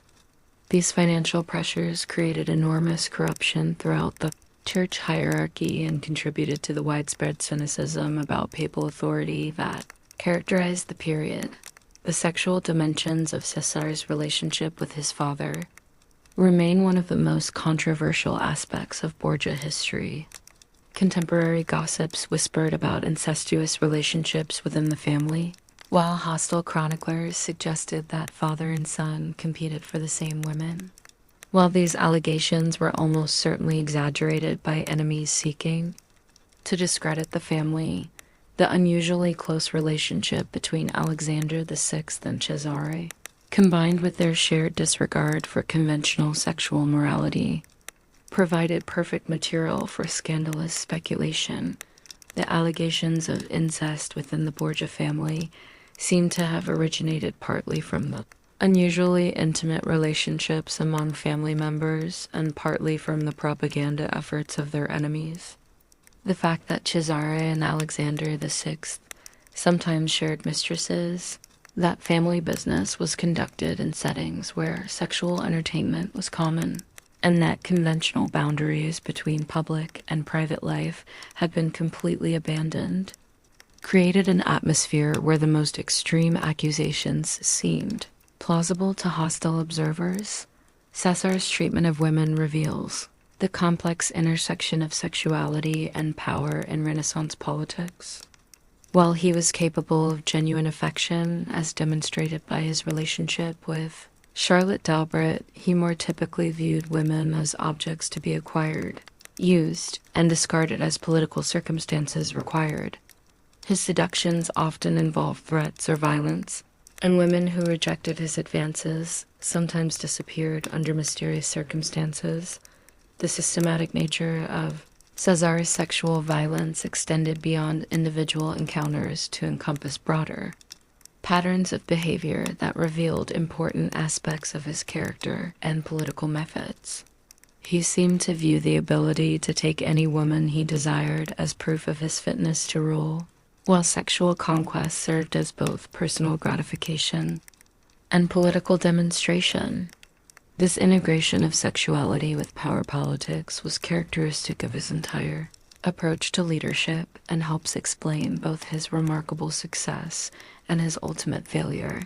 The most tragic example of Cesare's sexual violence may have been. His relationship with his sister Lucrezia, though the exact nature of their interaction remains disputed by historians. Contemporary gossips claimed that Cesare was violently jealous of Lucrezia's husbands and lovers, leading to the murder of Alfonso of Aragon and threats against other men who sought her attention. Whether this jealousy was motivated by political calculation, genuine fraternal affection, or incestuous desire remains one of the great mysteries of Borgia history. The evidence for an incestuous relationship between Cesare and Lucrezia is largely circumstantial but includes some disturbing contemporary accounts. Foreign ambassadors reported observing behavior between the siblings that seemed inappropriate by the standards of the time. The mysterious circumstances surrounding Lucrezia's pregnancies and the identity of certain of her children have fueled speculation about Cesare's possible paternity. Most significantly, Cesare's violent reactions to Lucrezia's marriages and relationships suggest a level of personal involvement that went beyond normal. Political consideration. The international reaction to Cesare's rise to power reflected the complex attitudes of Renaissance Europe toward bastards, violence, and political innovation. Some observers admired his military genius and political effectiveness, viewing him as a model of the new type of ruler required by changing political circumstances. Others were horrified by his cruelty and sexual excesses, seeing him as a symbol of everything wrong with Italian politics. Most recognized that regardless of personal opinion, Cesare had become too powerful to ignore and too dangerous to oppose openly. The diplomatic correspondence of the period reveals the complex calculations that European powers had to make when dealing with Cesare. They were simultaneously attracted by his evident capabilities and repelled by his methods.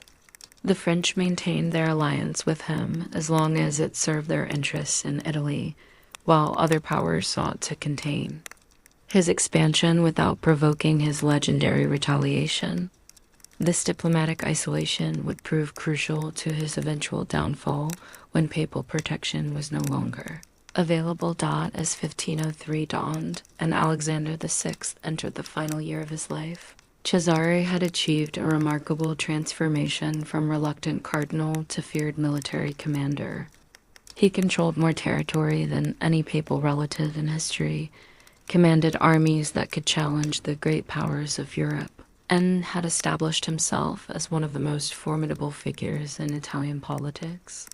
Yet his entire position depended on papal support that would vanish with his father's death, setting the stage for a dramatic fall that would be as spectacular as his rise to power. The irony of Cesare's situation was that his very success had created the conditions for his ultimate failure. The enemies he had made through his cruelty, the fear he had inspired through his violence, and the resentment he had generated through his arrogance all combined to ensure that any weakening of his position would be exploited ruthlessly by those seeking revenge. The sexual violence that had been one of his most effective tools of political control had also created personal enemies who would never forgive or forget their humiliation. The cardinal who became a killer had demonstrated that in the anarchic world of Renaissance Italian politics, violence and sexuality could be combined into instruments of power that transcended traditional limitations of birth and legitimacy. Cesare Borgia's career illuminated both the possibilities and the dangers inherent in a political system where personal ability mattered more than conventional morality, where bastards could become dukes, and where the church's highest office could be used to advance family ambitions through force of arms. In his rise and eventual fall, we see reflected the broader story of how Renaissance, Italy's innovative political culture, both created and destroyed the men who sought to master it. The fall and legacy of the House of Borgia. The summer of 1503 arrived in Rome, with an oppressive heat that seemed to press down upon the city like a physical weight. And with it came rumors that Alexander VI's extraordinary reign was finally drawing to its close. The Pope, who had scandalized Christendom for 11 years, was visibly aging, his massive frame racked by the fevers and ailments that were the inevitable price of decades of excess. Yet even as death approached, he continued the patterns that had defined his pontificate, planning marriages for his grandchildren, negotiating military alliances for Cesare, and entertaining his courtesans with a desperate gaiety that suggested he understood his time was running out. The final weeks of Alexander VI's life were marked by a frenetic energy that impressed even those who had grown accustomed to his extraordinary vitality.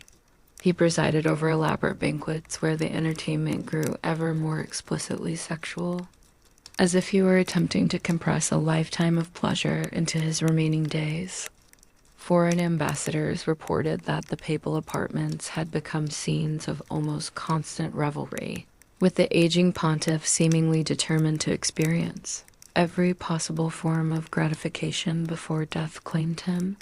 The papal court during these final weeks took on an atmosphere of desperate celebration mixed with underlying anxiety.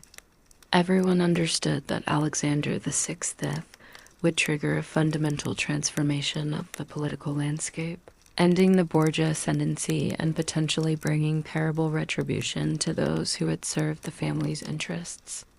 The courtesans who had profited from papal favor began making discreet arrangements for their futures, while cardinals and nobles who had supported Borgia policies started positioning themselves for the inevitable change in papal authority.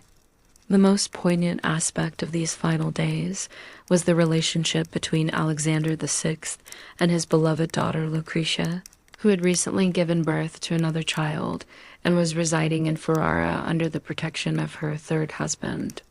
The letters between father and daughter during this period revealed genuine affection, complicated by the knowledge that their special relationship was about to end forever.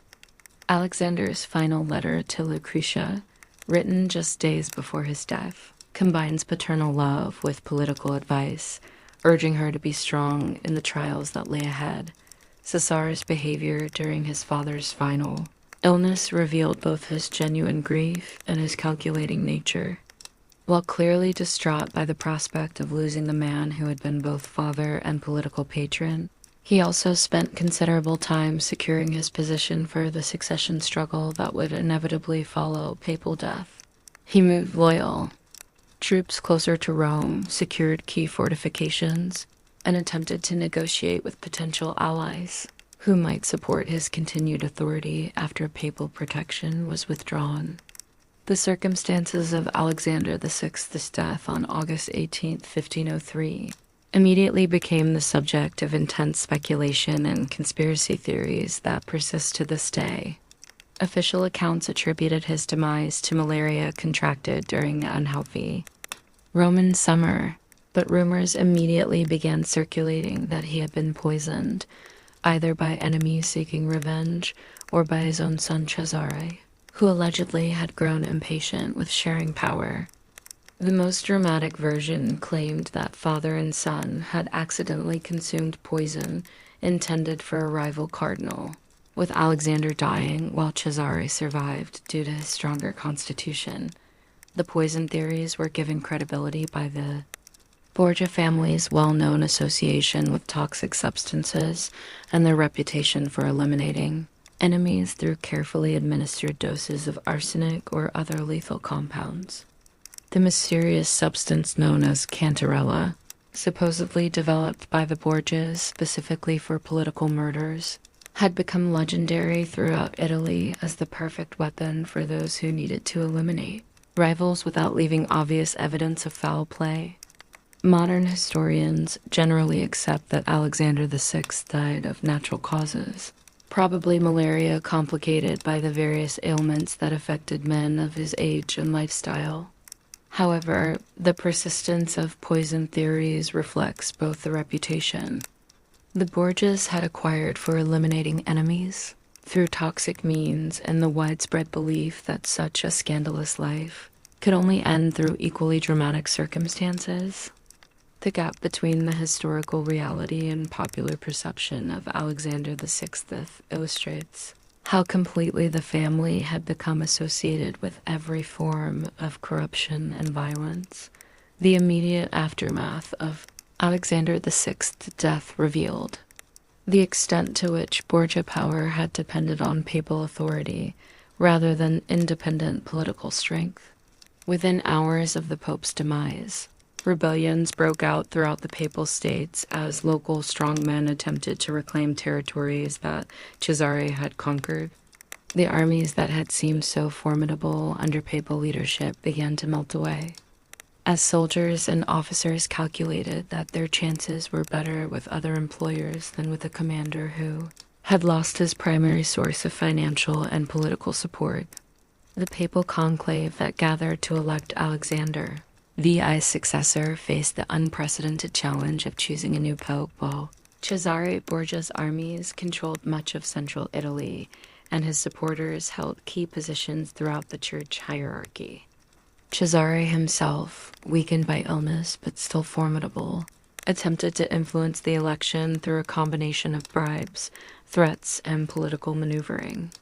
However, his position was fundamentally weakened by his father's death, and the cardinals who had feared or flattered the Borgias during Alexander's lifetime now saw an opportunity to strike back. The brief pontificate of Pius III, who died after only 26 days in office, provided a temporary respite that allowed various factions to organize for the more decisive election that would follow. During this interregnum, Cesare attempted to consolidate his remaining strength while his enemies began coordinating their efforts to destroy Borgia power permanently. The month of uncertainty that followed Pius III's death demonstrated how completely the political balance had shifted against the family that had once seemed invincible. The election of Giuliano della Rovere as Pope Julius II represented both a personal vendetta against the Borgias and a broader reaction against the corruption that had characterized the previous pontificate. Della Rovere had been one of Alexander VI's most implacable enemies, forced into exile during the height of Borgia power and determined to erase every trace of their influence from the church. His first acts as pope included the destruction of Borgia heraldry throughout the Vatican, the reversal of papal policies that had benefited the family, and the systematic persecution of their supporters. Julius II's campaign against Borgia memory was conducted with a thoroughness that reflected both personal hatred and institutional necessity. Frescoes depicting Alexander VI were covered or destroyed. Documents relating to Borgia policies were removed from papal archives, and servants who had worked in the papal apartments during the previous reign were dismissed or relocated. The new pope seemed determined to erase not just Borgia political influence, but any reminder of their scandals' existence. The psychological impact of this systematic erasure was profound for those who had served Borgia interests. Cardinals who had participated in Alexander VI's orgies found themselves under suspicion and surveillance. Courtesans who had entertained papal guests were forced to flee Rome or accept dramatically reduced circumstances. The entire network of corruption and complicity that had sustained Borgia power was systematically dismantled, leaving former supporters vulnerable to prosecution or revenge. Cesare's desperate attempts to maintain his position after his father's death revealed both his political genius and the fundamental weakness of power, based on personal relationships rather than institutional foundations. He attempted to negotiate with the new pope, offered his services to various Italian powers, and even considered fleeing to his French estates where he might maintain some vestige of his former position. However, the territories he had conquered through force began to rebel as soon as papal protection was withdrawn, and his former allies abandoned him with the same opportunistic calculation that had once made them eager to serve Borgia interests. The speed with which Cesare's territorial empire collapsed illustrated the fragility of power based primarily on fear and violence. The local nobility that he had systematically humiliated and replaced eagerly seized the opportunity for revenge, while the populations that had suffered under his rule welcomed any alternative to Borgia authority. City after city declared independence, or invited former rulers to return, demonstrating that Caesare's conquests had created no lasting loyalty or institutional support. The international dimension of Caesare's fall was equally dramatic. The French alliance that had been crucial to his rise proved worthless when Louis XII decided that supporting a papal bastard was less important than maintaining good relations with the new pope. The Spanish, who had never been comfortable with the Borgias despite their shared heritage, openly celebrated the family's downfall. Even Italian powers that had once feared Cesare now competed to demonstrate their opposition to his former authority. The financial collapse that accompanied political defeat was particularly devastating for a family that had grown accustomed to almost unlimited resources. The papal treasury that had funded Borgia ambitions was now controlled by enemies, while the territories that had generated revenue were in rebellion. Cesare found himself reduced from one of the wealthiest men in Italy to a refugee dependent on the charity of former allies, who were increasingly reluctant to risk association with his name. The personal betrayals that marked Caesare's downfall were perhaps more painful than the political defeats. Men who had professed absolute loyalty while Borgia power was at its height now competed to denounce their former master. Women who had claimed to love him provided testimony about his sexual violence to prosecutors seeking evidence for criminal charges. The atmosphere of fear and complicity that had sustained his authority was transformed into equally powerful forces working for his destruction. The final chapter of Caesar's career, his imprisonment by Julius II and subsequent exile to Spain, marked the definitive end of his political ambitions. The man who had once commanded armies that threatened the great powers of Europe found himself confined in papal dungeons, subjected to the same kind of humiliation he had inflicted on his own prisoners. His eventual release was conditioned on his permanent departure from Italy and his renunciation of all claims to the territories he had conquered. Caesare's death in 1507 during an obscure military engagement in Navarre provided an appropriately dramatic conclusion to one of Renaissance Italy's most remarkable lives. Fighting as a minor commander in a provincial conflict, he was killed by enemies who failed to recognize the former Duke of Romagna. His body was stripped and mutilated according to contemporary accounts, suffering the kind of indignities he had once inflicted on others. The irony of his death in an anonymous battle was not lost on contemporaries who remembered his former glory. Lucrezia, Borgia's survival of her family's catastrophic fall and her successful transformation into a respected Duchess of Ferrara provided the one positive legacy of the Borgia story. Her patronage of arts and letters, her skillful management of Ferrari's politics, and her ability to transcend the scandals of her youth demonstrated that the corruption that destroyed other family members was not an inevitable inheritance. Her evolution from papal pawn to independent ruler illustrated both the possibilities for personal redemption and the resilience of human character in the face of extraordinary circumstances. The transformation of Lucrezia's reputation from papal daughter associated with incest and murder to respected Renaissance patroness demonstrates the importance of personal agency in overcoming even the most scandalous circumstances. Her correspondence from her years in Ferrara reveals a woman of genuine intelligence and cultural sophistication who had learned valuable lessons from her traumatic early experiences.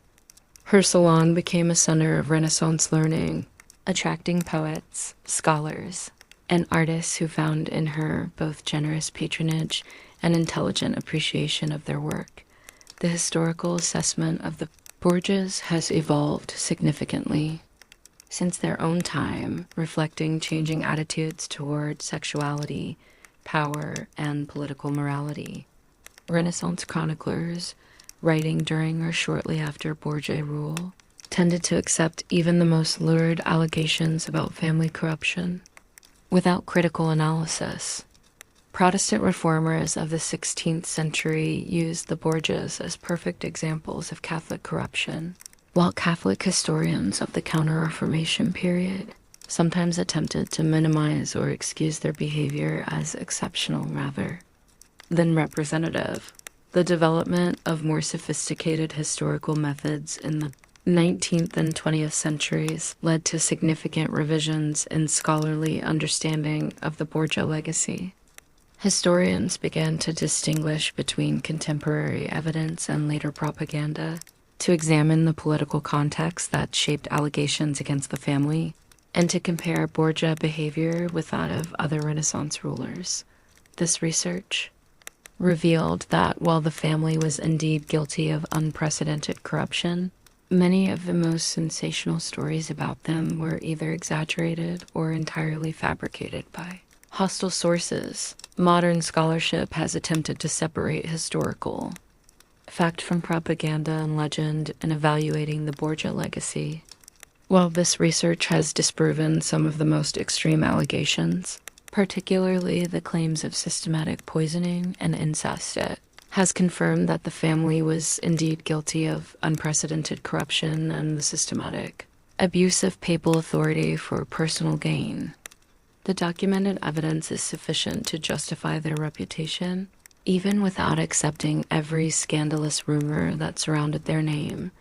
The rehabilitation of certain aspects of Borgia history has led to a more nuanced understanding of their role in Renaissance politics and culture. Cesare's military innovations and administrative reforms are now recognized as important contributions to the development of modern statecraft, while Lucrezia's cultural patronage is acknowledged as significant for Renaissance artistic development. Even Alexander VI's diplomatic skills and political effectiveness are given credit by historians, who can separate his personal scandals from his institutional achievements. The cultural impact of the Borgia story has extended far beyond historical scholarship to influence literature, art, and popular culture across 5 centuries.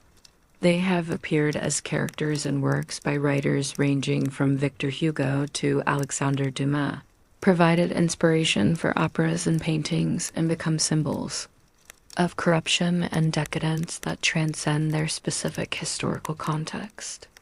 Their story continues to fascinate because it combines the most fundamental human dramas, family loyalty, sexual passion, political ambition, and moral choice with the exceptional circumstances of Renaissance Italian politics. The persistence of Borgia fascination in popular culture reflects both the dramatic nature of their story and its continued relevance to contemporary concerns about power, corruption, and moral leadership.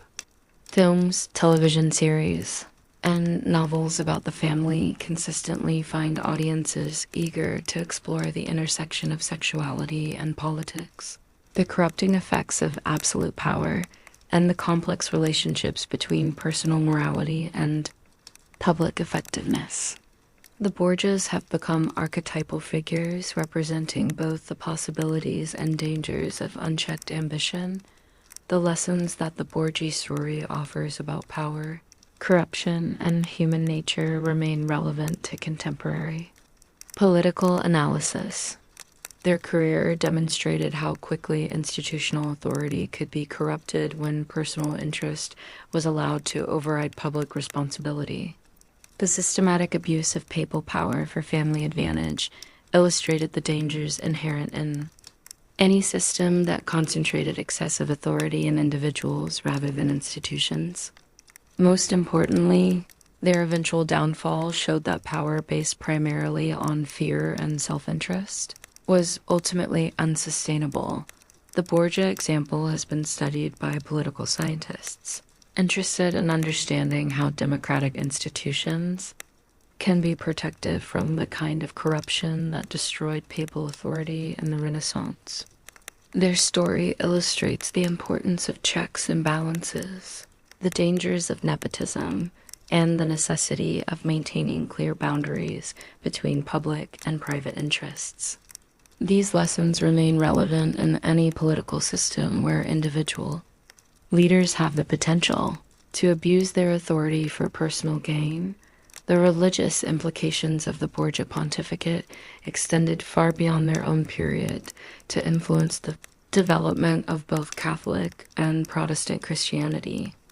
The scandals of Alexander VI's reign provided perfect ammunition for Protestant reformers who argued that the Catholic Church had become fundamentally corrupted and required radical reformation.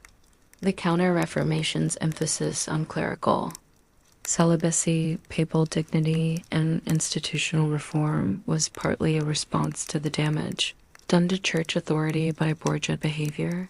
The long-term impact of Borgia scandals on Catholic Church development cannot be overstated. The Council of Trent's reforms, the establishment of the Roman Inquisition, and the entire structure of Counter-Reformation Catholicism were designed partly to prevent any recurrence of the kind of corruption that had characterized Alexander VI's pontificate. The Church's emphasis on moral purity, institutional oversight, and resistance to secular influence all reflected lessons learned from the Borgia experience.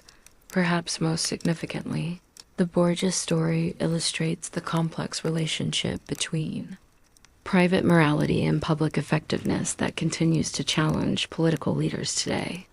Alexander VI was simultaneously one of the most corrupt popes in church history and one of the most politically effective, successfully navigating the complex world of Renaissance diplomacy while advancing his family's interests. This paradox raises continuing questions about whether personal virtue is necessary for public leadership and whether the ends can ever justify the means in political action. The modern application of these questions extends to contemporary debates about political leadership, moral standards for public officials, and the relationship between personal character and professional competence. The Borgia example suggests that while personal corruption may not immediately undermine political effectiveness, it ultimately destroys the institutional foundations necessary for lasting authority. Their story serves as a cautionary tale about the long-term costs of sacrificing moral credibility for short-term political gain. The feminist implications of the Borgia story, particularly as revealed through Lucrezia's experiences, provide insights into women's agency and resistance within patriarchal systems. Despite being used as a political pawn by male family members, Lucrezia ultimately demonstrated remarkable resilience and independence, creating her own sphere of influence and cultural significance. Her transformation from victim to patron illustrates the possibilities for female empowerment, even within the constraints of Renaissance society. The economic dimensions of Borgia corruption reveal important patterns about the relationship between political power and financial resources that remain relevant to understanding contemporary forms of institutional corruption. The systematic diversion of church revenues to family purposes, the sale of offices to fund personal ambitions, and the use of state resources for private benefit all illustrate how corruption operates in practice. These patterns provide valuable case studies for economists and political scientists, studying institutional decay. As we conclude our journey through the shadow world of Borgia Rome, we are left with a story that resists the simple moral judgments. The family that scandalized Christendom was also responsible for significant achievements in art patronage, political innovation, and cultural development. The Pope, who violated every principle of Christian sexual morality, also successfully defended papal independence and expanded church territorial control. The son who abandoned sacred vows to become a killer also inspired one of the foundational texts of modern political theory. The complexity of these contradictions reflects the broader complexity of Renaissance culture, which combined unprecedented artistic and intellectual achievement with extreme political violence and moral corruption. The Borgias were products of their time and place, but they were also individuals who made choices that pushed the boundaries of what their society would tolerate. Their story illuminates both the possibilities and limitations of human nature when freed from conventional constraints. The gaslight that illuminated our Victorian London and the torches that lit Renaissance Rome have given way to electric illumination, but the human passions that drove both eras remain constant. The Borgias remind us that power corrupts not gradually but completely, that family loyalty can become a destructive force when it overrides public responsibility, and that the most sacred institutions are vulnerable to human ambition when adequate. Checks and balances are absent in their rise and fall. We see reflected our own eternal struggle between desire and duty, between personal satisfaction and social responsibility. The Borgias may have lived 5 centuries ago, but their story speaks to timeless questions about the nature of power, the relationship between private virtue and public effectiveness, and the ultimate human capacity for both greatness and degradation. Their legacy serves as both a cautionary tale about the dangers of absolute power and a reminder that even the most corrupted individuals remain recognizably human in their ambitions, fears, and desires. The Spanish family that conquered Rome, through a combination of intelligence, ruthlessness, and sexual charisma, ultimately discovered but the same qualities that had elevated them to unprecedented heights also contained the seeds of their destruction. In their story, we find both a uniquely fascinating chapter of Renaissance history and a universal tale of human ambition that continues to resonate across the centuries. The devil's own pope and his infamous family remind us that in the eternal struggle between good and evil, the most dangerous corruption is often that which wears the mask of righteousness while serving the appetite of power.